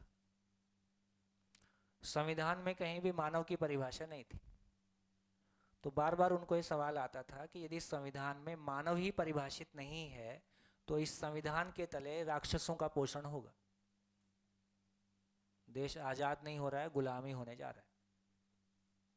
मानव की परिभाषा क्या होगी?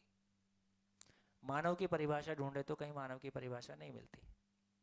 तो वो उनका क्वेश्चन था कि मानव की परिभाषा क्या होगी।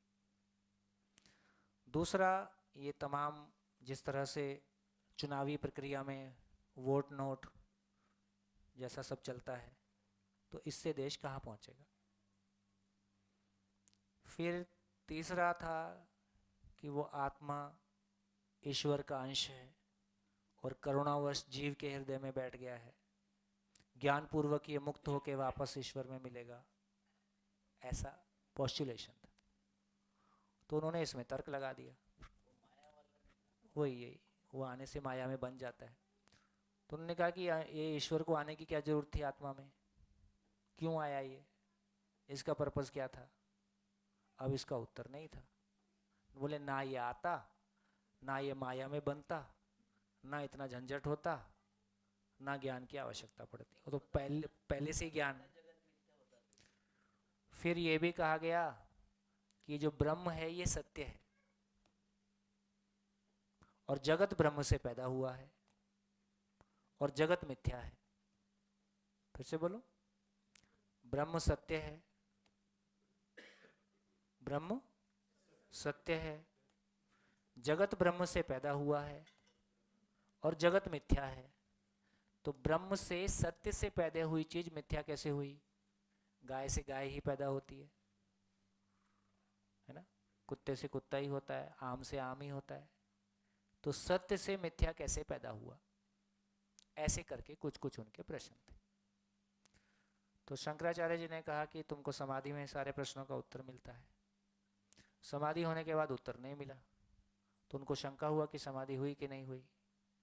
तो समाधि को क्रॉस चेक करने का तरीका पातंजलि योग सूत्र में कोई तरीका है, उसके आधार पे यदि वो होगा, समाधि हुई है तो ही वो क्रिया संपन्न हो सकती है।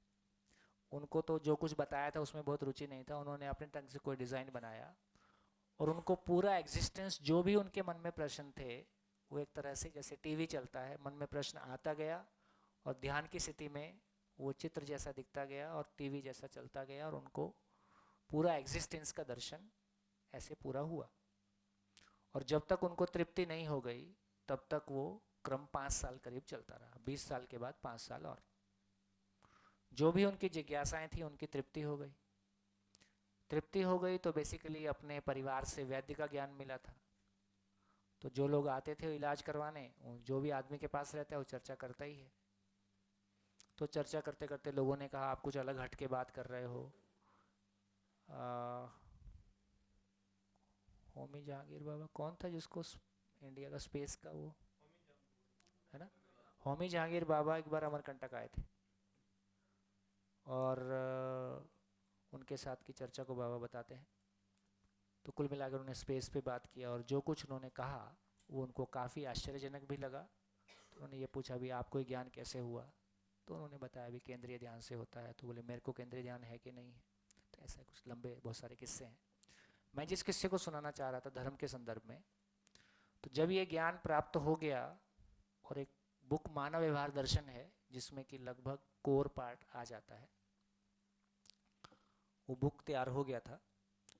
तो फिर वही शंकराचार्य के जो बाद में शंकराचार्य हुए साउथ के, वो अमरकंटक आए कोई अपने कार्यक्रम से। अब चूंकि उस शंकराचार्य जी के साथ इन परिवार का पुराना रिश्ता था और इनका परिवार भी शंकराचार्यों को तैयार करने वाला और वो उस भाग का था, तो ये उनसे शिष्टाचारवश मिलने भी गए और बताया कि उस परिवार से हूँ, तो नेचुरल है वो भी पहचानते ही थे। तो बड़ी आत्मीयता से बात हुई। तो उन्होंने पूछा क्या किया इतने साल यहाँ? तो उन्होंने बताया। तो उन्होंने कहा कुछ लिखा है क्या? तो उनको किताब, उनको मानववाद दर्शन उनको भेंट किया। तो उन्होंने कहा कि कल मिलते हैं। तो 24 घंटे में उन्होंने पूरा बुक पढ़ डाला। अगले दिन फिर मिले। तो उन्होंने कहा कि तुमने महत कार्य किया है। महत मतलब बहुत महान काम किया है, महत कार्य किया है। तो उनका ये कमेंट था कि तुमने मानव धर्म को पहचान लिया, धर्म को स्थिर कर दिया, मानव धर्म को पहचान दिया। ये जो होने के स्वरूप में धर्म को पहचान दिया, ये मानव के लिए बहुत कल्याणकारी होगा। तो क्या धर्म को पहचाना और कैसे धर्म स्थिर हुआ, उसकी चर्चा करते हैं। तो होने के स्वरूप में जब धर्म को पहचाना तो कैसा पहचाना? तो देखिए धरती पे 4 अवस्थाएं हैं और हर अवस्था अपने धर्म के साथ है। यदि पदार्थ को देखें तो पदार्थ को होने से अलग नहीं किया जा सकता, उसके अस्तित्व को खत्म नहीं किया जा सकता, इसलिए पदार्थ का धर्म होना है। होना। यदि वनस्पति संसार को देखें, प्राण अवस्था को देखें, तो प्राण अवस्था मूल में होना तो है ही है क्योंकि एटम मॉलिक्यूल है, साथ में उसमें सेल में रेस्पिरेशन है, सेल मल्टीप्लिकेशन है, इसलिए उसमें पुष्टि होता ही रहेगा। इसलिए पुष्टि प्राण अवस्था का धर्म है। ग्रोथ, पुष्टि मतलब ग्रोथ। थोड़ा कम चल रहा है। क्या मतलब? यदि प्राण अवस्था की इकाई है, कोशिकाओं से बनी हुई रचना है, तो उसको उसके होने से उसको रोका नहीं जा सकता। कैसे? आपके घर में 3 साल का बच्चा है, 2 साल का बच्चा है, 1 साल का बच्चा है, उसके साथ आप बहुत मस्ती करते हो, आपको बहुत अच्छा लगता है। कोई दिन आपके मन में आ जाता है बस अब ये इतना ही रहे और मत बढ़े, बस ये 50 साल तक ऐसे ही बच्चा ही रहे, रुकेगा? ये नहीं हो सकता। इसका मतलब है कि सेल मल्टी, यदि प्राणावस्था की इकाई है, कोशिकाओं से बनी हुई रचना है, तो सेल मल्टीप्लिकेशन को रोका नहीं जा सकता। एक बीज लगाया आपने,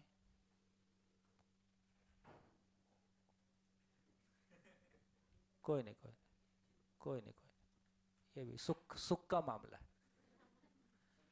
हाँ, इसका मतलब क्या हुआ? इसका मतलब ये हुआ कि आपने बीज लगाया और 2 पत्ती सुंदर सी निकली। कोई भी पैदा है वैसा निकल के फिर 2 पत्ती निकलती, और 2 पत्ती को देख के आपको प्यार हो गया, तो आपको लगता है बस ये यहीं रुक जाए, आगे मत बढ़े। ये नहीं हो सकता। इसलिए प्लांट्स में हम प्लांट्स की जड़ें वड़े काट देते हैं, ट्रिम कर देते हैं। बोनसाई प्लांट्स, 25 साल का संतरे का पौधा 1 फुट का रहता है, लेकिन फ्रूटिंग तक जाता है, रोक नहीं सकते। तो इससे समझ में आया कि कोशिकाओं से बनी हुई रचना की ग्रोथ को आप रोक नहीं सकते हैं, ये उसका धर्म है। पशु पक्षी के पास गए, जीव अवस्था के पास गए, तो जीव अवस्था का शरीर तो कोशिकाओं से बनी हुई रचना है, इसलिए पुष्टि है, साथ में उसमें जीने की आशा है। पशु में जीने की आशा, जिंदा रहने की आशा है।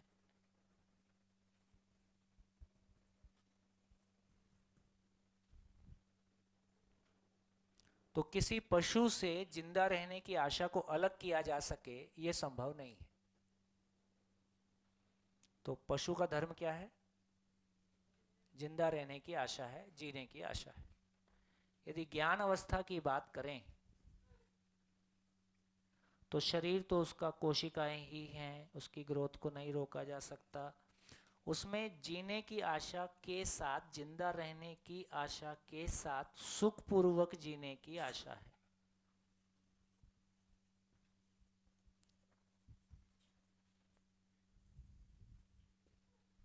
सुखपूर्वक जीने की आशा है। तो किसी मानव को सुख की आशा से अलग नहीं किया जा सकता। जिस क्षण कोई मानव में सुख की आशा टूट जाती है, उसी क्षण वो पंखे का सदुपयोग करता है, सुसाइड कर लेता है। कितने भी दुख हों, कितने भी कष्ट हों, कितनी भी असफलताएं हों, लेकिन यदि आशा है अभी, तो वो जिंदा रहेगा और कोशिश करेगा। आशा टूटते ही अब मानव नहीं रहेगा, खत्म कर ले। तो यहां से ये समझ में आया कि मानव है, तो इसका मतलब है कि आशा के साथ। बढ़िया, क्या समझ में आया इस चर्चा से? इस चर्चा से क्या समझ में आया?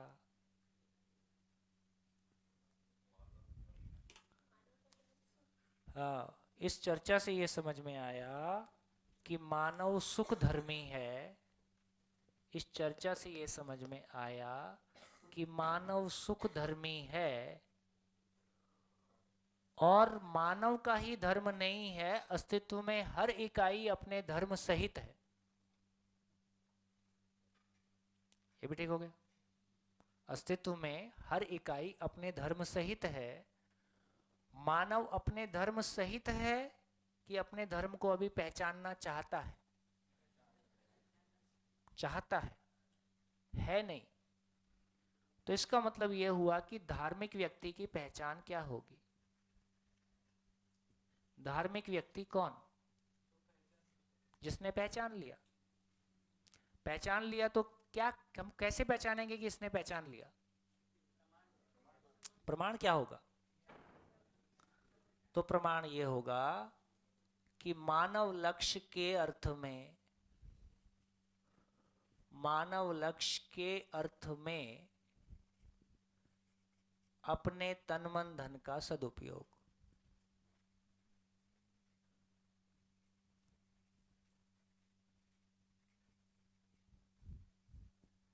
मानव लक्ष्य क्या है?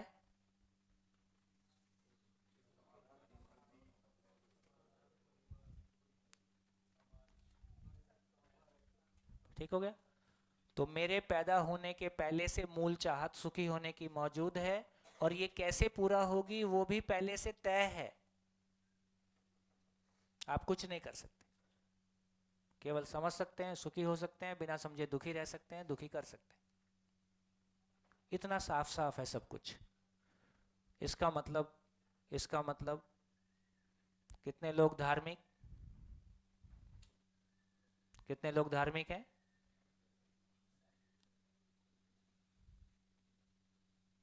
कितने लोग धार्मिक हैं?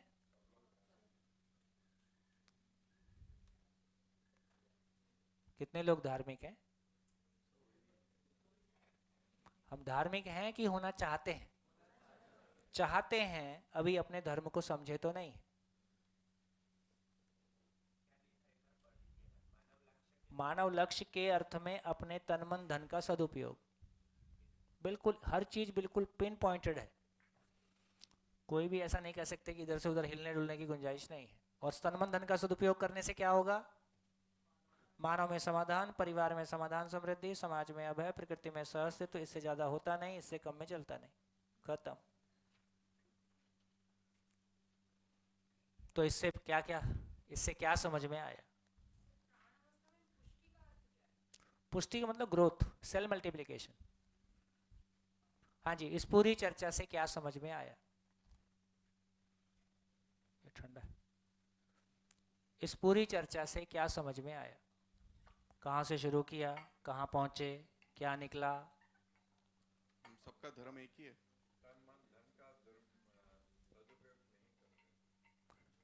हाँ, क्या निकला? हम सबका धर्म एक ही है। एक काफी स्टार्टलिंग चीज है, बट लॉजिकली ट्रू है। काफी स्टार्टलिंग है कि सरप्राइजिंग लगता है कि सबका धर्म कैसे एक हो सकता है। मानव धर्म एक है और धर्म परिवर्तन असंभव घटना है। आप कुछ नहीं कर सकते। बाकी सब अलग अलग सॉफ्टवेयर हैं, हमने अलग अलग सॉफ्टवेयर डाउनलोड किए हैं। उसको पंथ कहना, इसलिए भारतीय संविधान में तो यही शब्द है। सभी बुक्स का, 12th की सभी स्टेट गवर्नमेंट की बुक्स के कोई भी सब्जेक्ट के पहले प्रीएम्बल लिखा रहता है, संविधान लिखा रहता है ना, उसमें पंथ निरपेक्ष ही लिखा है, धर्म निरपेक्ष नहीं लिखा है। ये बोलचाल में क्यों धर्म आ जाता है, क्यों इतना सारा प्रॉब्लम हो जाता है, क्यों हम वोटर लिस्ट में ये सब करते हैं? तो इसका एक ही मतलब हुआ कि हमारे लिए धर्म लड़ने की वस्तु इसलिए बना कि हमारे बीच में कोई मानवीय आचरण की पहचान नहीं हुई। इसलिए मैंने पहले भी आपको एग्जांपल दिया था, फिर से दे रहा हूँ। आप किसी भी बोर्ड से आओ, इंजीनियरिंग करना है तो क्या करना पड़ेगा? जेई। मेडिकल जाना है तो क्या करना पड़ेगा? नीट। अब कोई भी बोर्ड से आ जाओ, ऐसा हम एक यूनिवर्सल, अब कोई भी धर्म और पंथ से आ जाओ, साधना परंपरा से आ जाओ, उपलब्धि क्या होने वाली है? मानवीयता, इंसानियत, वसुधैव कुटुंबकम। तो मैं कितने % मानव हुआ, इसको जांचने का कोई एग्जाम मेरे पास नहीं है, इसको जांचने का कोई पैरामीटर मेरे पास नहीं है। मैं कितने % इंसान हुआ किसी भी विधि से, और कोई विधि हो सकता है किसी को सूट कर रही है, कोई विधि किसी को सूट कर रही है, कर लो जो करना है। तुम कोई भी विधि करो, तुम इंसान कितने हुए वो बताओ, फिर क्या होगा? UHS, universal human standards. यदि ISI होता है, इंडियन स्टैंडर्ड इंस्टीट्यूट, यदि भौतिक चीज़ों की, मटेरियल की गुणवत्ता का कोई मापदंड होता है, हमारी ऑर्गेनाइजेशन की गुणवत्ता का मापदंड होता है, हम आदमी की गुणवत्ता से परेशान हैं कि साधन की गुणवत्ता से परेशान हैं? हम तो आदमी की गुणवत्ता से परेशान हैं। तो आदमी की गुणवत्ता का कोई मापदंड होगा कि नहीं होगा? तो आदमी की गुणवत्ता का मापदंड होगा यूनिवर्सल ह्यूमन स्टैंडर्ड्स। हम कितना मानवीय हुए, हम कितने मानव हुए, इसकी पहचान यदि हो जाएगी और वो बाई एजुकेशन हो जाएगी तो झंझट खत्म हो जाएगी। ये धर्मों के जो झंझट हैं, धर्म सबसे बड़ी दूरियां अभी भी मानव मानव के बीच में धर्म की दूरियां हैं। रूप की दूरियां कम है, धन और पद की दूरियां छोटी हैं। सबसे बड़ी दूरियां अभी भी मानव मानव के बीच में कैसी हैं? वो धर्म की दूरियां हैं।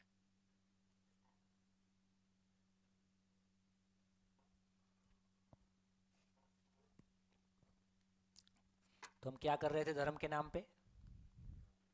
धर्म के नाम पे अभी तक हम क्या कर रहे? ठीक है, हम बहुत सरफेशियल लेवल पे हैं। देखो जितने लोग हम यहाँ बैठे हैं पहले से ही अच्छे लोग हैं, मैंने आपको बताया ही। इनमें से कितने लोगों के घरों में अपने धर्म की मूल पुस्तक मौजूद है? बेसिक जो फंडामेंटल बुक है, कितने लोगों के घर में मौजूद है?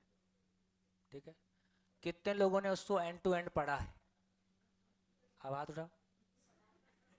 पढ़ा है, एंड टू एंड पढ़ा है, पढ़ा है। अब बचे एक, एक बचा।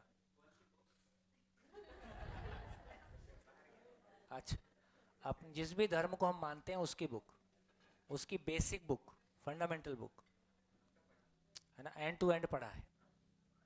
कितने लोगों ने उसको पूरा का पूरा समझा है और कितने लोगों ने उसको जिया है? तो यहां तक आते आते शून्य हो जाता है। ठीक, तो इससे ये पता चलता है कि बेसिकली हम कोई चीज को नहीं समझे हैं इसलिए लड़ रहे हैं। तो या तो उसमें समझने का कंटेंट पूरा नहीं है, या हमने उसको पूरा नहीं समझा है। अंततः हमारे परिवार में हम जूझ रहे हैं, किसी भी धर्म के हों, किसी भी जाति के हों। हमने दुख अपनों से पाया कि परायों से पाया? अपनों से पाया। तो आवश्यकता इस बात की है कि कैसे हम पहले अपने ही परिवार में ठीक से जीने की जगह में आ जाएं, है ना। तो यहाँ से ये समझ में आया कि जिसको हम धर्म कह रहे हैं, तो धर्म का अर्थ बेसिकली सुख पूर्वक जीना है। और वो उसको होने के, मानव को होने के स्वरूप में पहचान लिया। मानव को होने के स्वरूप में पहचान लिया तो क्या पहचान लिया? जैसे हमने पानी को पहचाना था, मानव को पहचानेंगे तो कैसे पहचानेंगे? अब होने के स्वरूप में मानव को कैसे पहचाना? ऐसे थोड़ी है। फिर से बोलता हूँ, जैसे हमने पानी को H2O के रूप में पहचाना, ऐसे ही मानव को कैसे पहचानेंगे? अरे हैप्पीनेस उसका रहने का स्वरूप है, होने के स्वरूप की बात हो रही है क्या चीज है? क्या समाधानित है कि नहीं है, वो भी बेसिकली मानव है क्या चीज? चीज क्या है? तात्विक चीज कैसे? पानी H2O था। मानव चीज क्या है? सेल्स क्या है? शरीर है कि क्या है? सेल तो शरीर है। अब देखो एक बात समझ में आ गई कि धरती के सारे मानव का शरीर कोशिकाओं से मिलके बना है। अब बताओ कोशिका किस धर्म की होती है? हिंदू किडनी, मुस्लिम किडनी, जैन किडनी, बौद्ध किडनी, ऐसा होता है? सारी किडनी का डॉक्टर एक ही रहता है कि अलग अलग रहता है? एक ही रहता है। तो एक बात तो समझ में आ गया कि विश्व के सारे लोग के शरीर एक ही जैसे हैं, इसमें कोई अंतर नहीं है, क्योंकि सबका डॉक्टर एक ही होता है, सबकी एनाटॉमी, सबका कुछ। धर्म के आधार पर शरीर में कोई परिवर्तन नहीं होता। एक बात समझ में आ गया। अब ये सारे मैं मूल में कैसे हैं? सभी मैं सुख की निरंतरता चाहते हैं। कोई धर्म ऐसा होगा हम लोग दुख के साथ जीना चाहते हैं? कोई जाति? तो सभी मैं सुख की निरंतरता चाहते हैं। सभी मैं भय और अभाव से मुक्त होना चाहते हैं। सभी मैं संपूर्ण को समझना है। सभी मैं में समझने की ताकत असीम है। सभी मैं अपने परिवार में अपने लोगों के साथ तृप्तिपूर्वक जीना ही चाहते हैं। सभी मैं समाज को भयमुक्त ही देखना चाहते हैं। और सभी मानव धरती को संतुलन के साथ ही देखना चाहते हैं। इसमें कोई अंतर? इसमें कोई अंतर नहीं, और आप कुछ कर भी नहीं सकते। ये भी एक है। तो मैं होने के रूप में एक है, शरीर भी होने के रूप में एक है, फिर ये इतना अलग अलग कैसे हैं? फिर इतना अलग अलग कैसे हैं? भाई देखो, संसार में कोई भी मानव दुखी होता है तो चेहरे से देख के पहचान में आ जाता ना ये दुखी है। किसी भी धर्म का हो, किसी भी जाति का हो। नहीं नहीं, अफ्रीका में जब आदमी हंसता है तो एक्चुअली रो रहा होता है, ऐसा नहीं बोल सकते। विश्व में कहीं भी मानव होगा, वो दुखी है तो दुखी जैसा ही दिखाई देता है, हंसता तो हंसता हुआ ही दिखाई देता है। इसमें तो कोई अंतर नहीं है। और ये सृष्टि के नियम सबके लिए एक हैं कि अलग अलग हैं? अब क्या करोगे? अब क्या करोगे? तो इतना ही है। और हमारे जितने भी मूल ग्रंथ हैं, है ना, गीता, बाइबल, कुरान, जो कुछ भी हमारे सारे ग्रंथ हैं, ये आखिर कुछ भी लिखेंगे तो क्या लिख देंगे? जो अस्तित्व में है उससे ज्यादा लिख देंगे। और जब अस्तित्व जैसा है उसको वैसा ही लिखेंगे तो कैसा लिखेंगे? एक ही जैसा लिखेंगे। हाँ, शब्द अलग अलग हो सकते हैं, समय की अलग अलग परंपराओं में, है ना, कुछ कहने के तरीके अलग हो सकते हैं। जैसे जब मैं शिविर कर देता हूँ तो ये 2:30 बजे जब उसको करते हैं तो एक नया फ्रेम बना सकते हैं उसी को यूज करके। स्ट्रक्चर्ड कहने के तरीके में कई कॉम्बिनेशन बना सकते हैं, लेकिन सच्चाई वही रहेगी कि बदल जाएगी? सच्चाई तो वही रहेगी। यदि इतनी बात हमारी क्लैरिटी में आती है, तमाम झंझट से हम मुक्त हो सकते हैं। ये तमाम जो कुछ भी हमने बहुत ऊर्जा लगाई है ना, आवश्यकता इस बात की है कि हम मानव हैं, मानव के रूप में जी सकें, है ना। और मानव के रूप में जी सकें, वो भी बाई एजुकेशन हम इसको मानव के रूप में ले जाएं। यदि हम इंजीनियर डॉक्टर क्लासरूम में तैयार कर सकते हैं तो एक हेल्दी माइंडसेट और एक ग्लोबल सिटीजन क्लासरूम में क्यों तैयार नहीं किया जा सकता? बढ़िया। आदरणीय नागराज जी इसको अपनी भाषा में बोलते थे। वो बोलते थे, हम शिक्षा में शिक्षा पूर्वक मानव में ज्ञान प्रतिष्ठा नहीं हो पाई, इसलिए पत्थर में प्राण प्रतिष्ठा करना पड़ा। शिक्षा पूर्वक मानव में ज्ञान प्रतिष्ठा नहीं हो पाई, इसलिए मानव की आस्थाओं को बचाए रखने के लिए, तुमसे बड़ी कोई सत्ता है, ज्ञान कोई बड़ी चीज है, मानव की आस्थाओं को कहीं समर्पित किए रखें, नहीं तो ये तो कैसा हो जाएगा? क्योस हो जाएगा। तो मानव में शिक्षा पूर्वक ज्ञान प्रतिष्ठा नहीं हो सकी, इसलिए पत्थर में प्राण प्रतिष्ठा करनी पड़ी। यदि मानव में शिक्षा पूर्वक ज्ञान प्रतिष्ठा हो जाएगी तो मंदिर, मस्जिद, गुरुद्वारे, विद्यालय हो जाएंगे। सभी को विद्यालय होना है। काम ही उनका यही है, काम ही यही है। और जो नहीं कर पाएंगे, है ना, आने वाली पीढ़ियां उन मंदिर, गुरुद्वारों में, मस्जिदों में जाना बंद कर देंगी, जैसा कि हो ही रहा है ना। विश्व के कई धर्म ऐसे हैं जहां उनके पूजनीय स्थान खाली होने लगे, क्योंकि आने वाली पीढ़ी अब नहीं जा रही।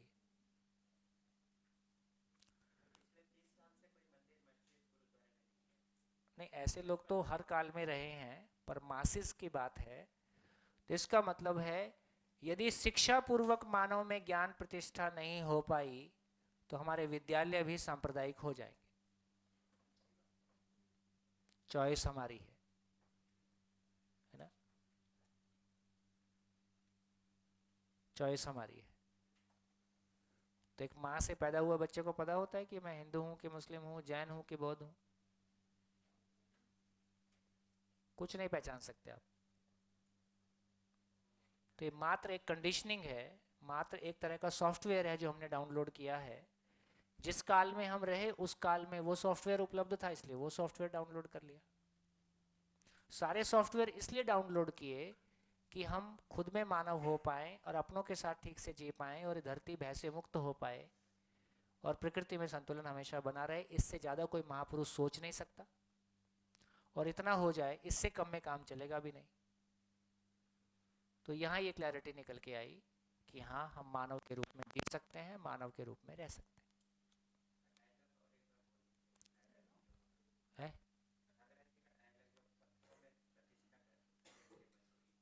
ओह, शिक्षा पूर्वक मानव में ज्ञान प्रतिष्ठा नहीं हो सकी, इसलिए पत्थर में प्राण प्रतिष्ठा करना पड़ा। शिक्षा पूर्वक मानव में ज्ञान प्रतिष्ठा हो जाएगी तो मंदिर, मस्जिद, गुरुद्वारे, विद्यालय हो जाएंगे। शिक्षा पूर्वक मानव में ज्ञान प्रतिष्ठा नहीं हो पाई तो विद्यालय भी सांप्रदायिक हो जाएंगे। ये क्या है, परिचय शिविर 5 बार सुनना पड़ता है। 5 बार सुनने से धीरे धीरे स्थिर होता है। जिस दिन शिक्षा की दुकान चलेगी उस दिन तमाम अनावश्यक दुकानें बंद हो जाएंगी। कभी इस धरती पे धर्म का राज था, कभी राजा का आया, अभी लोकतंत्र आया और लोकतंत्र में पिछले दरवाजे से व्यापार घुस गया। अभी सरकारें कंपनियां चलाती। ठीक हो गया? तो सबके राज देख लिए। अब बचा है तो शिक्षा पूर्वक परिवार परंपरा आने की बात है।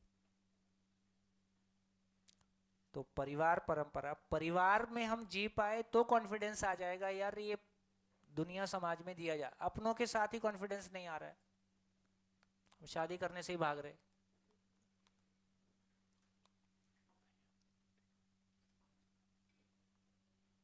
बढ़िया, हाँ जी, बोलिए बोलिए बोलिए। 35 के नीचे वाले बोलो, बात को तो देख लेंगे। आप लोग को कैसा लग रहा है? नमस्ते भैया।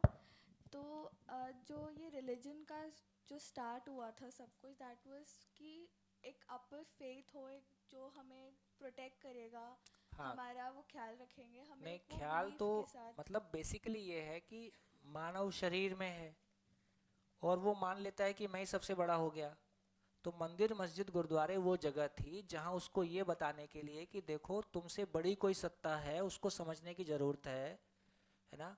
कोई आत्मा, परमात्मा, समाज, उपकार, सेवा, दान, दक्षिणा, तप, जो भी वैल्यूज उनको उस समय अच्छी लगी। तो मानव केवल शरीर नहीं है, ये सोचने की बात है ना, ये परंपरा की क्या महानता है। हजारों साल पहले किसी ने पहचान लिया कि इंद्रियों में जीना नहीं, और आज हम 2023 में जूझ रहे हैं। क्या लोग होंगे, क्या लोगों ने जिंदगियां लगाई हैं, जिंदगी भर किसी ज्ञान के लिए, किसी परंपरा के लिए सब छोड़ के लगे रहे, और एक घर नहीं है, हजारों लोग लगे रहे। इसका मतलब कुछ तो सार होगा वहां, कोई तो चीज होगी जो उनको आकर्षित करती होगी, कोई तो चुंबक होगा जो खींचता है।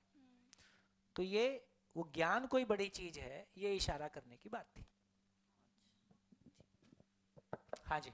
हाँ, एक मेरा क्वेश्चन ये बन रहा है कि जैसे मानव का परिभाषा जो हम अभी देख रहे हैं, तो अलग अलग लेवल पे अलग अलग परिभाषा, जैसे धर्म के इसमें हमने देखा मानव सुख धर्मी है, और न्याय के इसमें देखा कि हम वो सारा एक ही बात है, न्याय और सुख अलग अलग नहीं है। दो मानव का सुख पूर्वक जीना ही न्याय है।